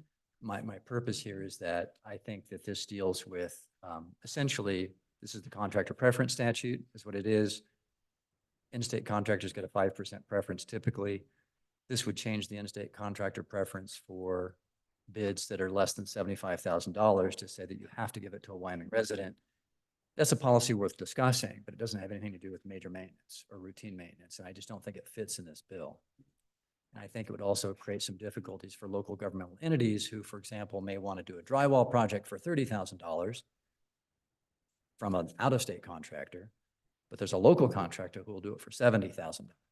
This would require them to pay the extra $70,000 and not get the cheaper deal because they've got a local person to do it for cheaper. So I just think it doesn't fit very well because the language, this language requires that if advertisement for bids is not required, the contract shall be let to a resident of the state. Sure. The language as drafted on page 20, lines 5 through 7, provides that if advertisement for bids or request for proposals are not required, the contract shall be let to a resident of the state. Period. You know, that's a pretty absolute requirement that you've got to give the contract to an in-state resident contractor. And my understanding is that this would apply, say, for local governmental entities, this would apply to any contract less than $75,000. So I just think it would lead to distortions in the market, and it's just not, whatever the merits of that policy are, I just don't think it's related to major maintenance. Mr. Chair. Go ahead. So to clarify, it's page 19, lines 13 through 23, page 20, lines 1 through 10. Yes. So the problem. Was it 5 or 10? You're changing the entire statute. versus No, all I mean to do is delete the new language. 5 through 7. But once you do that, then you don't need any of the other language. Was it a motion? Was there a second on the motion? Second. Move the second discussion.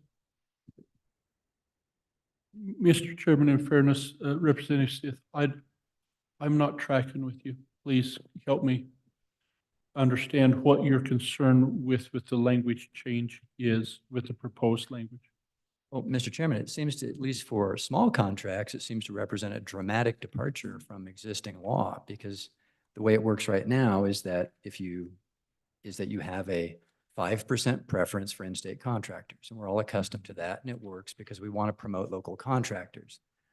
This changes that for really small contracts to make it an absolute requirement that you must use the local contractor, even if they cost twice as much. And I think that's just distortionary to the market, not good for taxpayers. Mr. Chairman. Go ahead.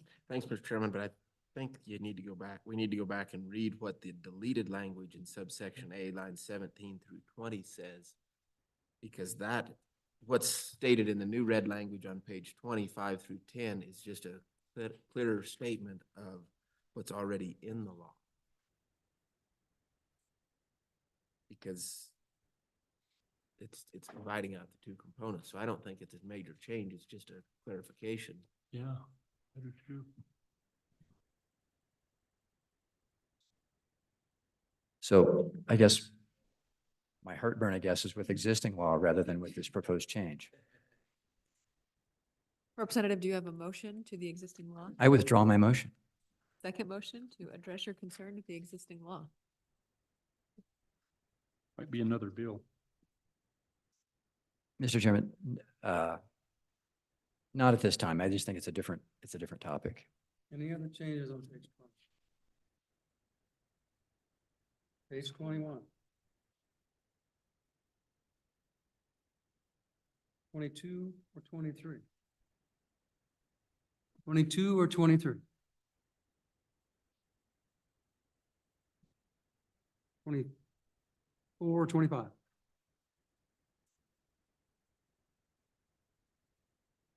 26, 27? Just insertion language is pretty simple. 28, 29? 30, 31? I'm sensitive this might have to be a Senate file. 32, 33? 34, 35? 38, 39? Rest of the bill.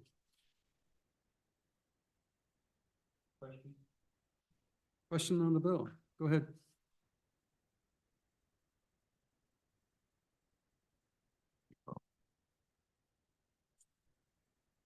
Flip flop. Yeah, I think we all do. I would agree. Okay, question on the bill. As amended. Mr. Chairman, just for our clarification, we're interpreting this as the final motion. However, the bill remains in your possession Right. and is subject to reconsideration in January. Is that correct? Correct. Thank you. And one more just clarification. We do have folks online, but I am advised none wish to testify on this bill. Thank you. Any public comment on the bill? We'll close public comment. Questions? Thank you. Members of the Joint Appropriations Committee, the motion is on 24 LSO 0282, working draft 0.8 as amended. Representative Henderson. Representative Larson. Representative Sherwood. Representative Stith. Aye. Representative Walters. Representative Zwanitzer. Aye. Senator Anderson. Senator Garou. Aye. Senator Kinski. Senator Salazar. Co-Chairman Nethercott. Chairman Nicholas. Aye. Mr. Chairman, the motion is approved. It will be a House bill if and when it comes up. And we'll determine all of that when we have all the bills together at once, Well, but it will be a House bill. Don, next. Mr. Chairman, members of the committee, you have two items here. Number one, you have asked TR Director Sheehan from ETS to present his budget this evening. In addition, you have a bill on ETS, which was requested at your last meeting. It has been circulated to the committee as 388 Working Draft 0.4. On this topic, you could either hear this bill or continue to hear it on Friday. I would note that the public has been advised that public comment is scheduled for tomorrow, not tonight. So folks may not be aware of the scheduled change.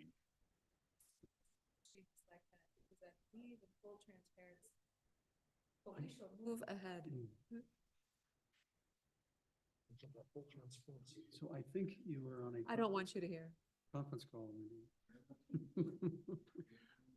So, Mr. Chairman, would you like the budget first or the bill draft first? Let's do the budget first.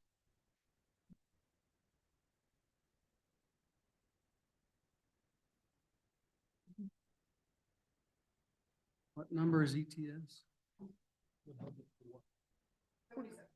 So, members of the Senate, we're now going to go into the ETS budget. We've moved the agenda item for Friday, tomorrow afternoon, to right now. So if you look at your agenda schedule for ETS, so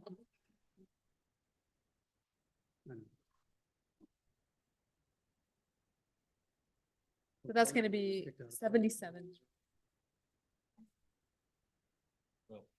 Almost.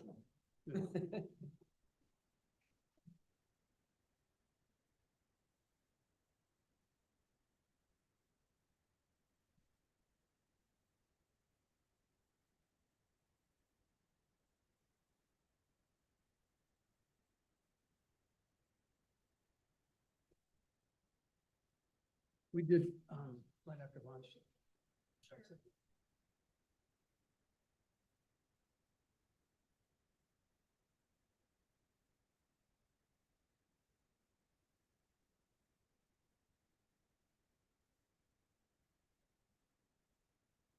Okay. Okay, 5-minute break real quick so we can, Don? No, I think people need to use the.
Thank you, Mr. Chairman, Madam Co-Chairwoman, members of the committee. I am T.R. Sheehan, the state's interim CIO and interim director for the Department of Enterprise Technology Services. Before I start, I do want to take a moment and express my sincere gratitude to the staff of ETS. Their dedication and commitment in maintaining and improving our IT infrastructure is often overlooked. I want them to know their hard work does not go unnoticed. Their expertise, responsiveness, and willingness to go the extra mile, especially during challenging times, are appreciated. I'm just truly grateful to have such a dedicated and skilled team. I also wanted to thank the ETS task force. They provided some great insights, some great feedback that we'll, I'm sure, talk about throughout this hearing today. And I did want to mention just very quickly a special thanks to the directors over at State Parks, the Professional Teacher Standards Board, and the Professional Licensing Board. We have held up at times some of their procurement efforts so we can look at some enterprise solutions, and they've been gracious enough to entertain us. So I just want to call them out, as I know at times we have, caused a little bit of delay in some of their projects. So I just want to say thanks.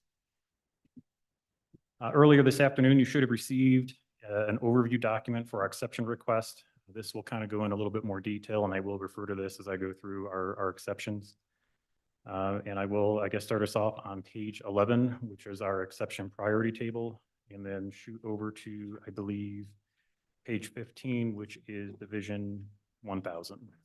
So tell us what the other document is.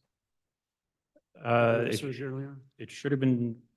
Is that the confidential document? No. No, that's what I mean. It's the overview document that was shared with, I believe.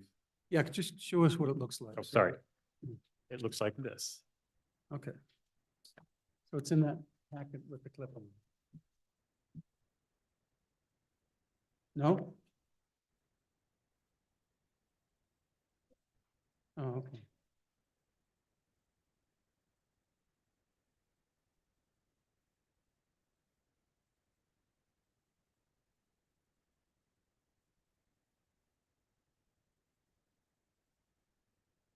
Oh, right here. Looks like this in your box.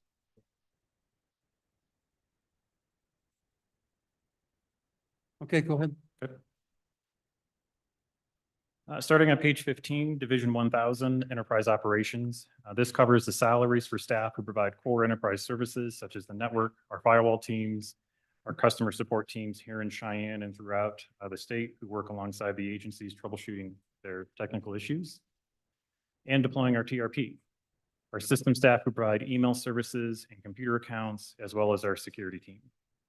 Starting on page 17, you will find our priority 1A, cybersecurity, cyber threat security. So let's just go back to your exception request 1A.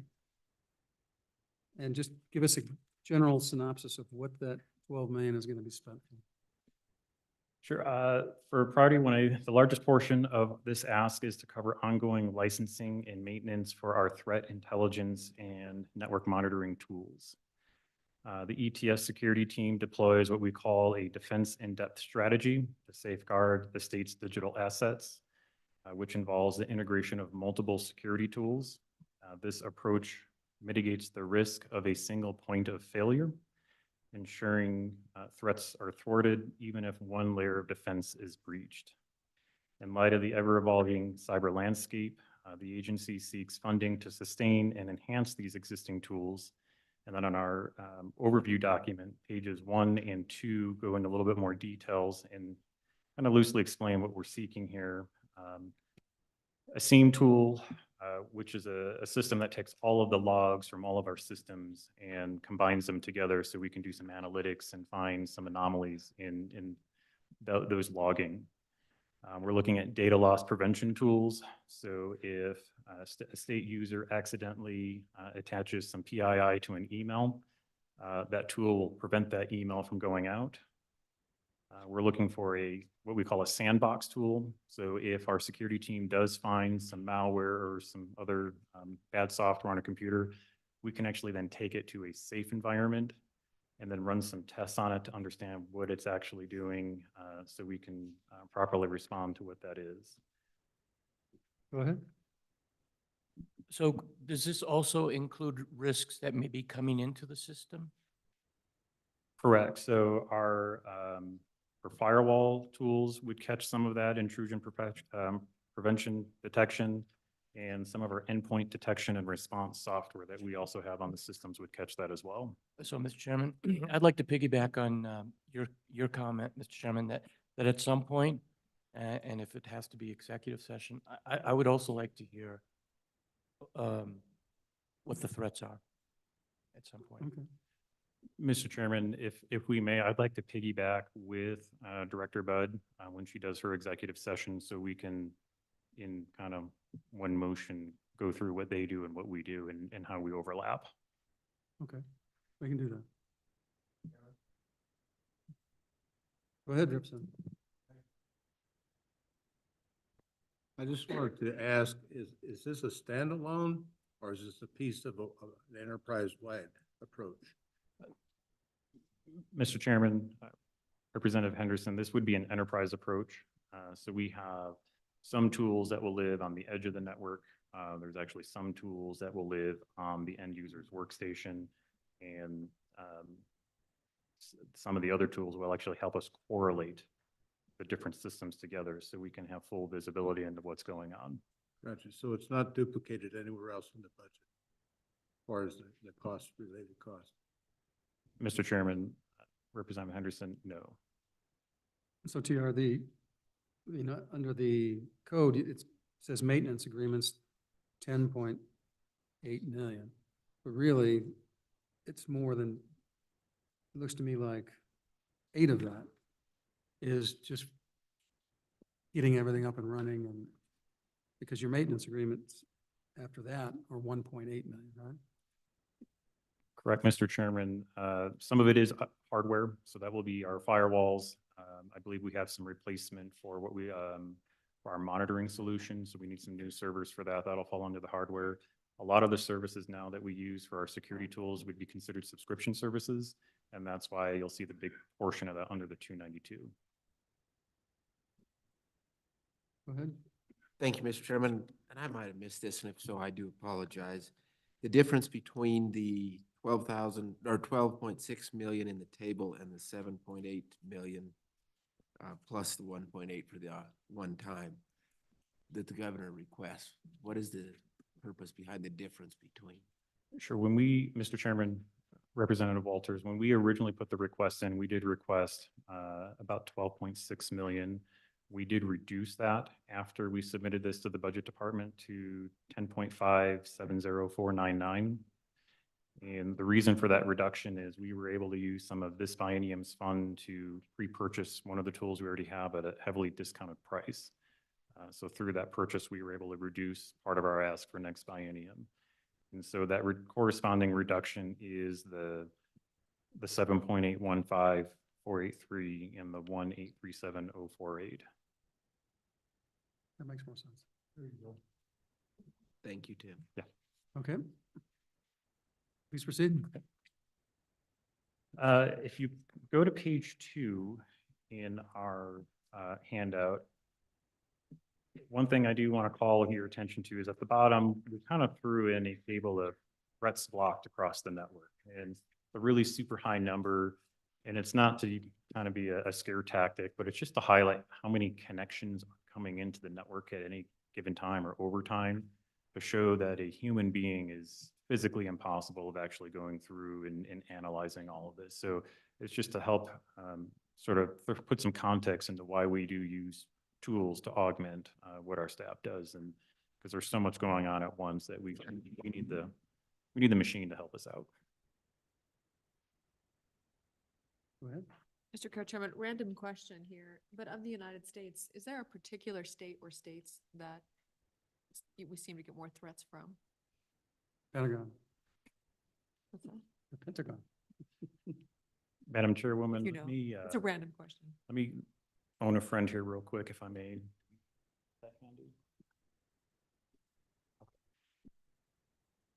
If we could, we can follow up with where we do see, if it is the state to the south of us and we're having border wars. But No, Madam Chairwoman, we can find out and see if there is a state that is a higher source than other states.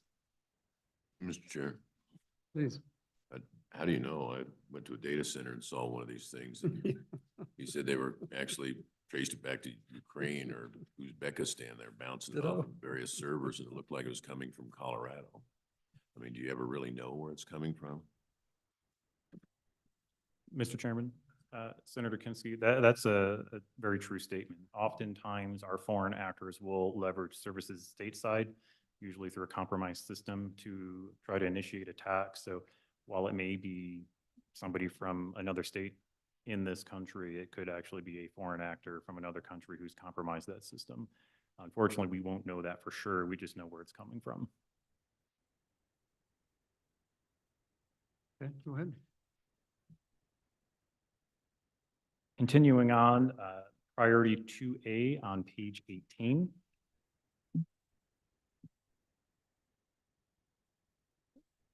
This priority is for the ongoing maintenance for the hardware on the unified network.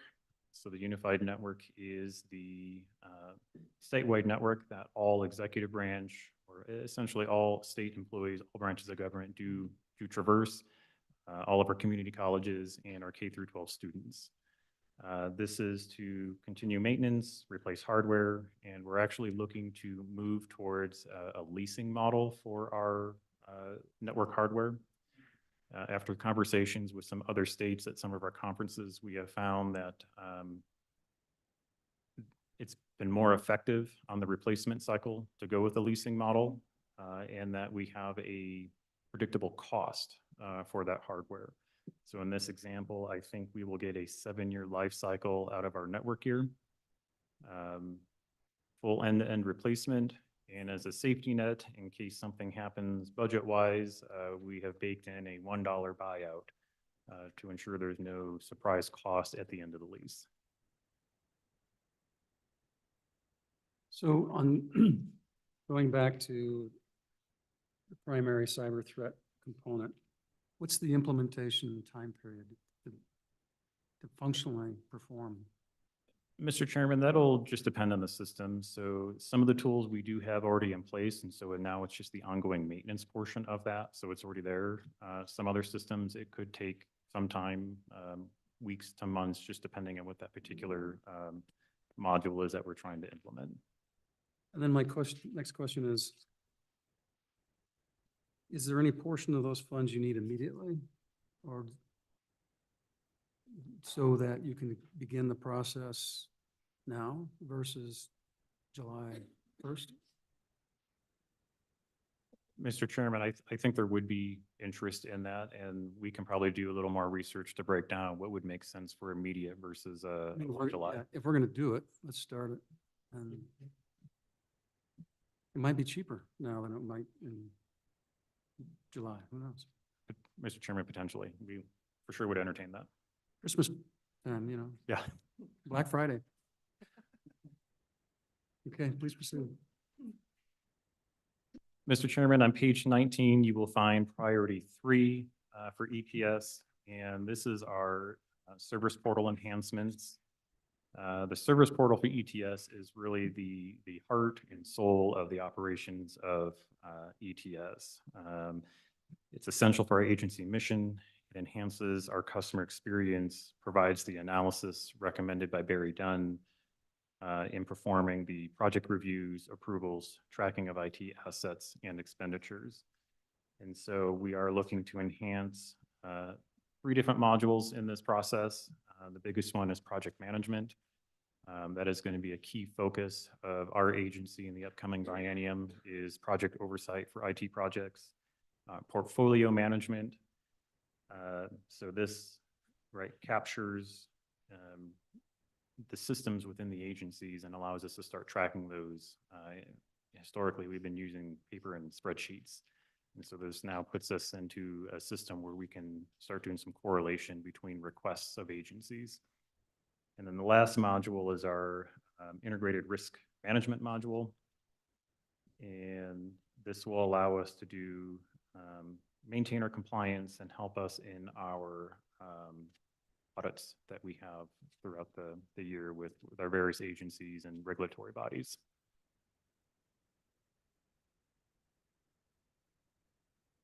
Yep.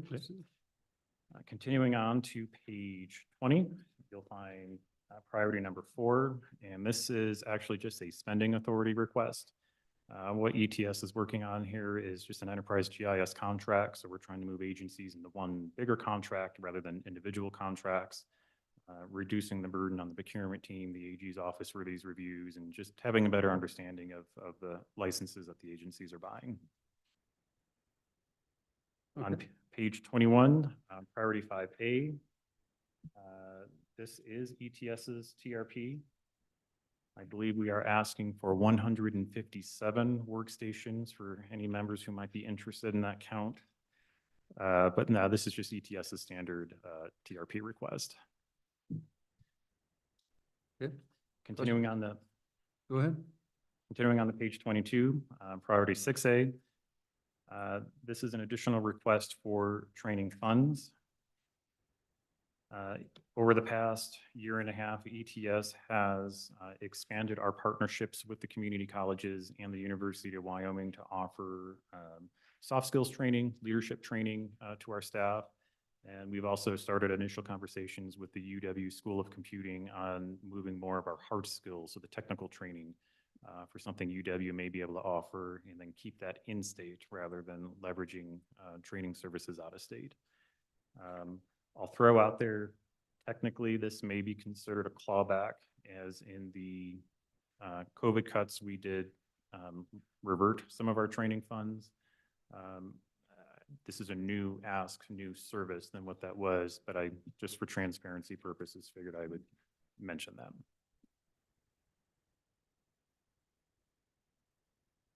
Continuing on to page 23, priority 7A. What we are seeking to do here is move the circuit management funds out of 400 series or bill back services into the general fund. And I will also include the good director from the budget department who may need to help me explain all of this, but currently the circuits funding resides in the agency budgets, and ETS bills them back for those services. We believe if ETS has all of the circuit monies within our budget, we can more effectively manage the circuits at all of our remote sites. We have run in instances where some offices have experienced some degradation of service. There's too many people in the office and the pipe is too small. And we've gone to an agency and said, hey, we need to upgrade that pipe. And unless they say yes, we can't move forward. So this will help us alleviate some of those challenges and more effectively manage our connectivity. And I'll defer to my phone a friend if there's any additional questions on the magic behind making all that happen. Go ahead, Kev. Mr. Chairman, this changes who invoices the agency short-term from ETS to the state budget department and creates efficiency through this YCAP for the future. So the money's already in the budget. We just have SPD bill it for the remainder of this biennium, and then when you see 27-28's budget, it'll be in this YCAP. Okay. Question? Chairman? Please. Thanks, Mr. Chairman. Just making sure I understand this correctly. The old system, the way, or the current way we're doing it is the user pays. The new way we'll be doing it, all agencies pay. And if that's correct, then is there enough funding within each agency's budget to be able to afford this change as this budget's built? Mr. Chairman, the money is currently in the agency's budget 400 series, and we're going to move it to the 300 series. And it's just who's billing them. Mr. Co-Chair. Go ahead. But substantively, it says this request implements enterprise network circuit management as opposed to the agencies managing the circuit. That's part of it, correct? It's not just simply who gets billed. You're going to be managing the circuits. Mr. Chairman, Senator Kitzke, we already do manage the Okay. circuits. We'll just have some decision authority on those circuits straight out the gate. So we don't, there's less bureaucracy in the process. If we need to upgrade a circuit, we can just go upgrade it. Okay, thank you.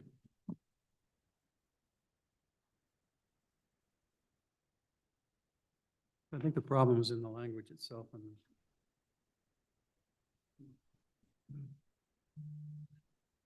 Mr. Chairman, just for clarification, then if I, on page 23, bottom of the page, the governor's recommendation says we're moving from 200 to 300. Just want to make sure we're all clear here, because I'd heard a moment ago 400 to 300. Now we're saying 200 to 300. Mr. Chairman, I believe that ETS spends it out of 200 and then they have it 400 and then we take it over on the 300. Do I hear 600? Mr. Chairman, that may have been my error in explaining that, but yeah, there is a bill back and there is the sort of that funny money process of we're just moving money left to right to, in the current process as well. So you're getting rid of that too? Correct. Okay, everyone understand? Okay, please proceed. Mr. Chairman, continuing on to page 26, this will now start Division 3000 for ETS. And this funds accounts for revenue earned through our rated enhanced services. So those things we bill back to the agencies for file storage, for databases, servers, et cetera. And this also includes our direct bill program. And so those are those employees who, because of funding source, they're an ETS employee, but we bill back the agency for their salaries and supporting costs. So on page 29 will be the first exception request under this division. And this is priority 1B, a spending authority request in the amount of $362,917. And the intent of this is to move towards an enterprise password management service. So move users away from writing down passwords and taping it on the back of the computer. We will have a FedRAMP compliant, a HIPAA compliant password manager that should the agencies opt into it, can offer that to their employees.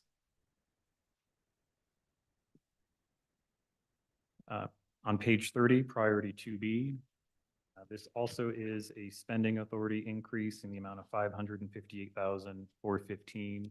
And this is just to help account for agencies' increased usage of our cloud services.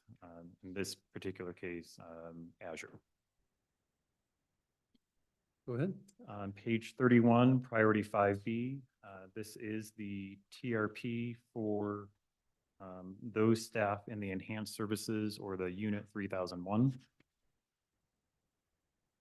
My favorite priority exception is on 96.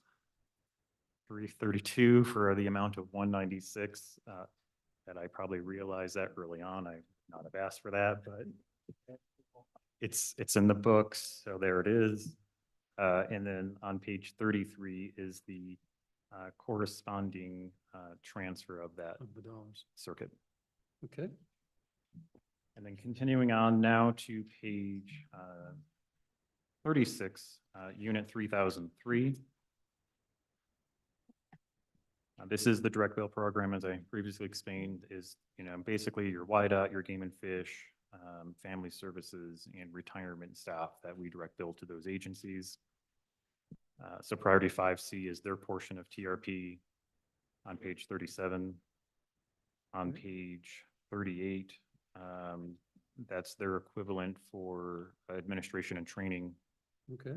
And then on page 39, you will find priority number 8, and this is a transfer of a position out of ETS over to the Department of Revenue.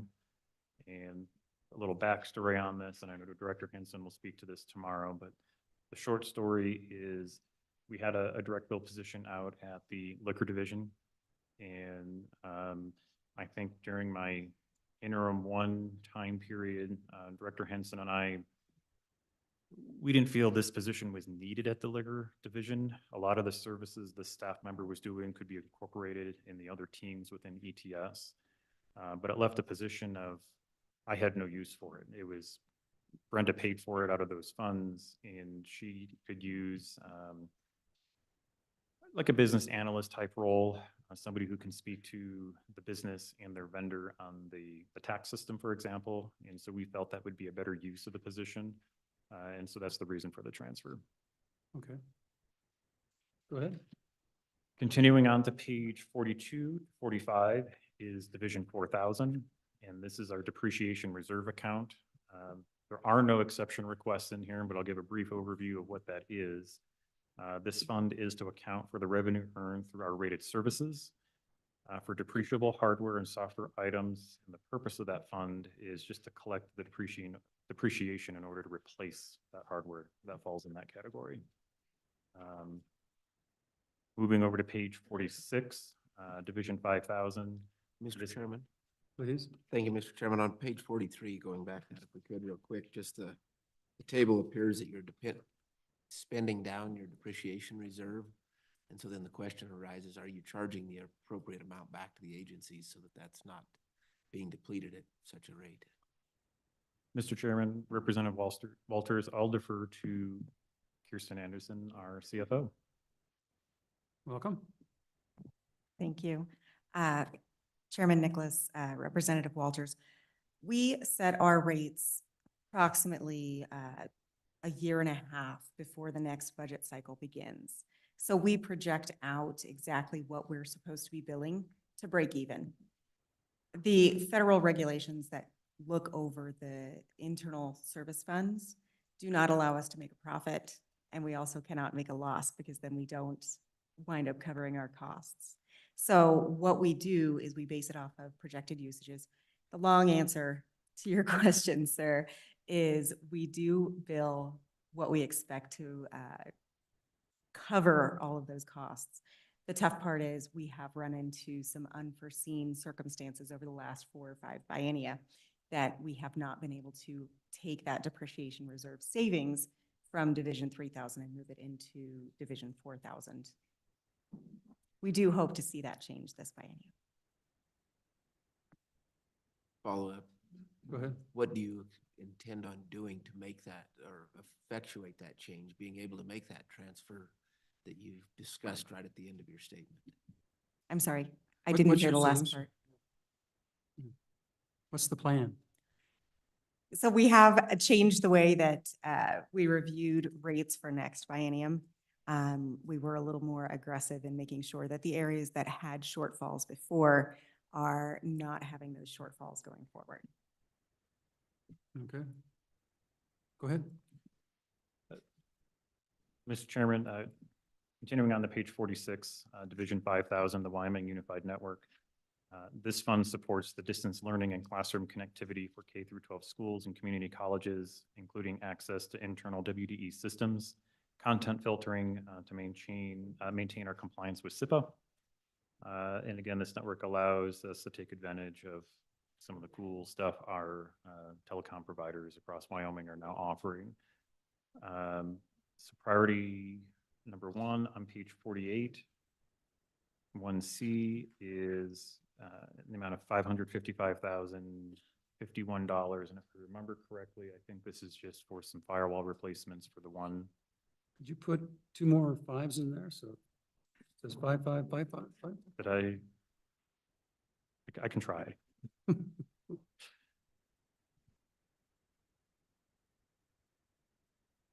Continuing on to page 30,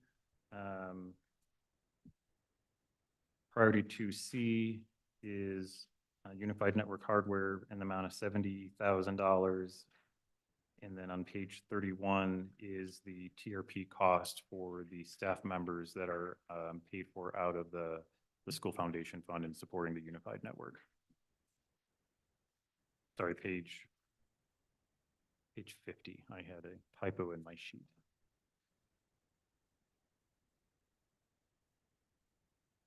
Mr. Chairman.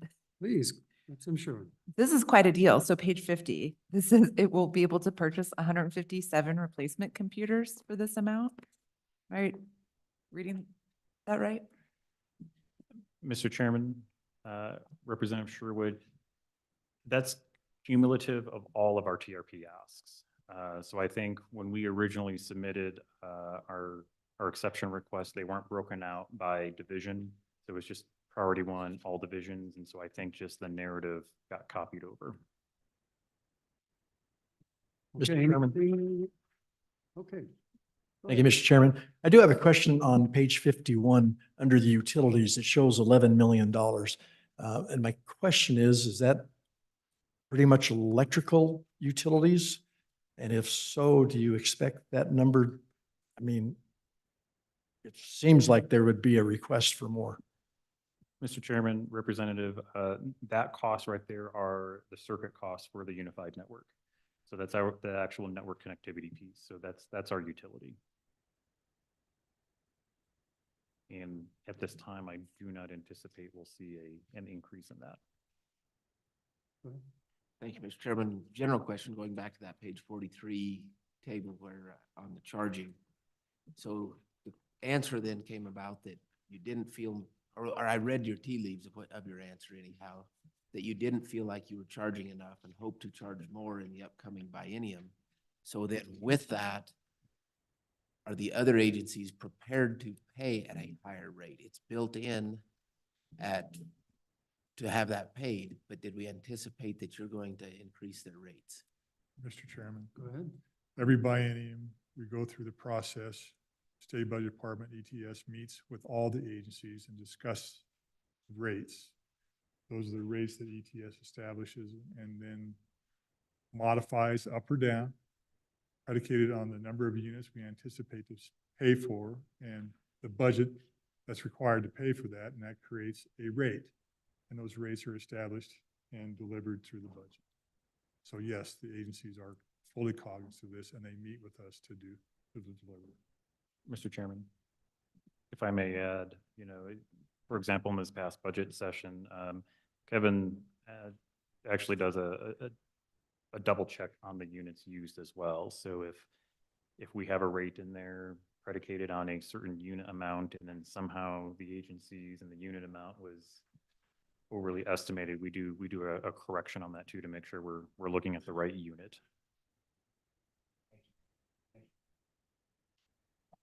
Okay. We did it. One final question, if I may. Mr. Chairman. Please. Thank you, Mr. Chairman. What is your remote work policy and how many folks do you have working out of state? Sure. Mr. Chairman, Representative Walters, for the most part, I believe in a full telework policy. Pardon me? I believe in a full telework policy. I believe if the work is getting done, for me, it doesn't matter if they're doing it from home or from the office, as long as it's done in a safe, secure, and compliant manner in the regulations that we follow. So with that, I would put a estimation of ballpark 90% of our staff does telework. There are some staff members just based on function that are in the office because they have to physically touch something. I personally am in the office every day just because I probably wouldn't do any work if I was at home. That's just me. We have, I believe, 3 staff members currently who work out of state. Those staff members originally started here in Cheyenne, but as a retention tool, I felt it was worth keeping them. One is a network engineer who's probably one of the smartest people I've ever met, and for some reason likes getting paid the state wage. And if living in Iowa makes him happy, I am more than happy to let him live in Iowa. We have another one in Colorado and one in Pennsylvania. Okay. Pennsylvania. Any other questions? Yeah. All right. So Don, I think we won't work that bill tonight. We'll do it tomorrow. And then so that, thank you very much for your presentation. It's a lot of cybersecurity money. Mr. Chairman, there is, and we'll touch more on it in the executive session, kind of go over what the Right. statewide cybersecurity plan is and help kind of tie the pieces together.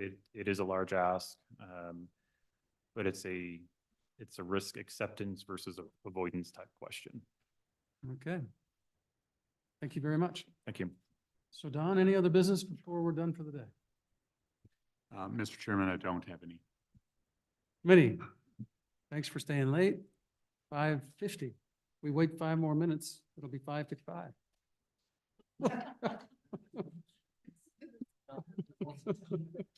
Okay, we'll stand adjourned.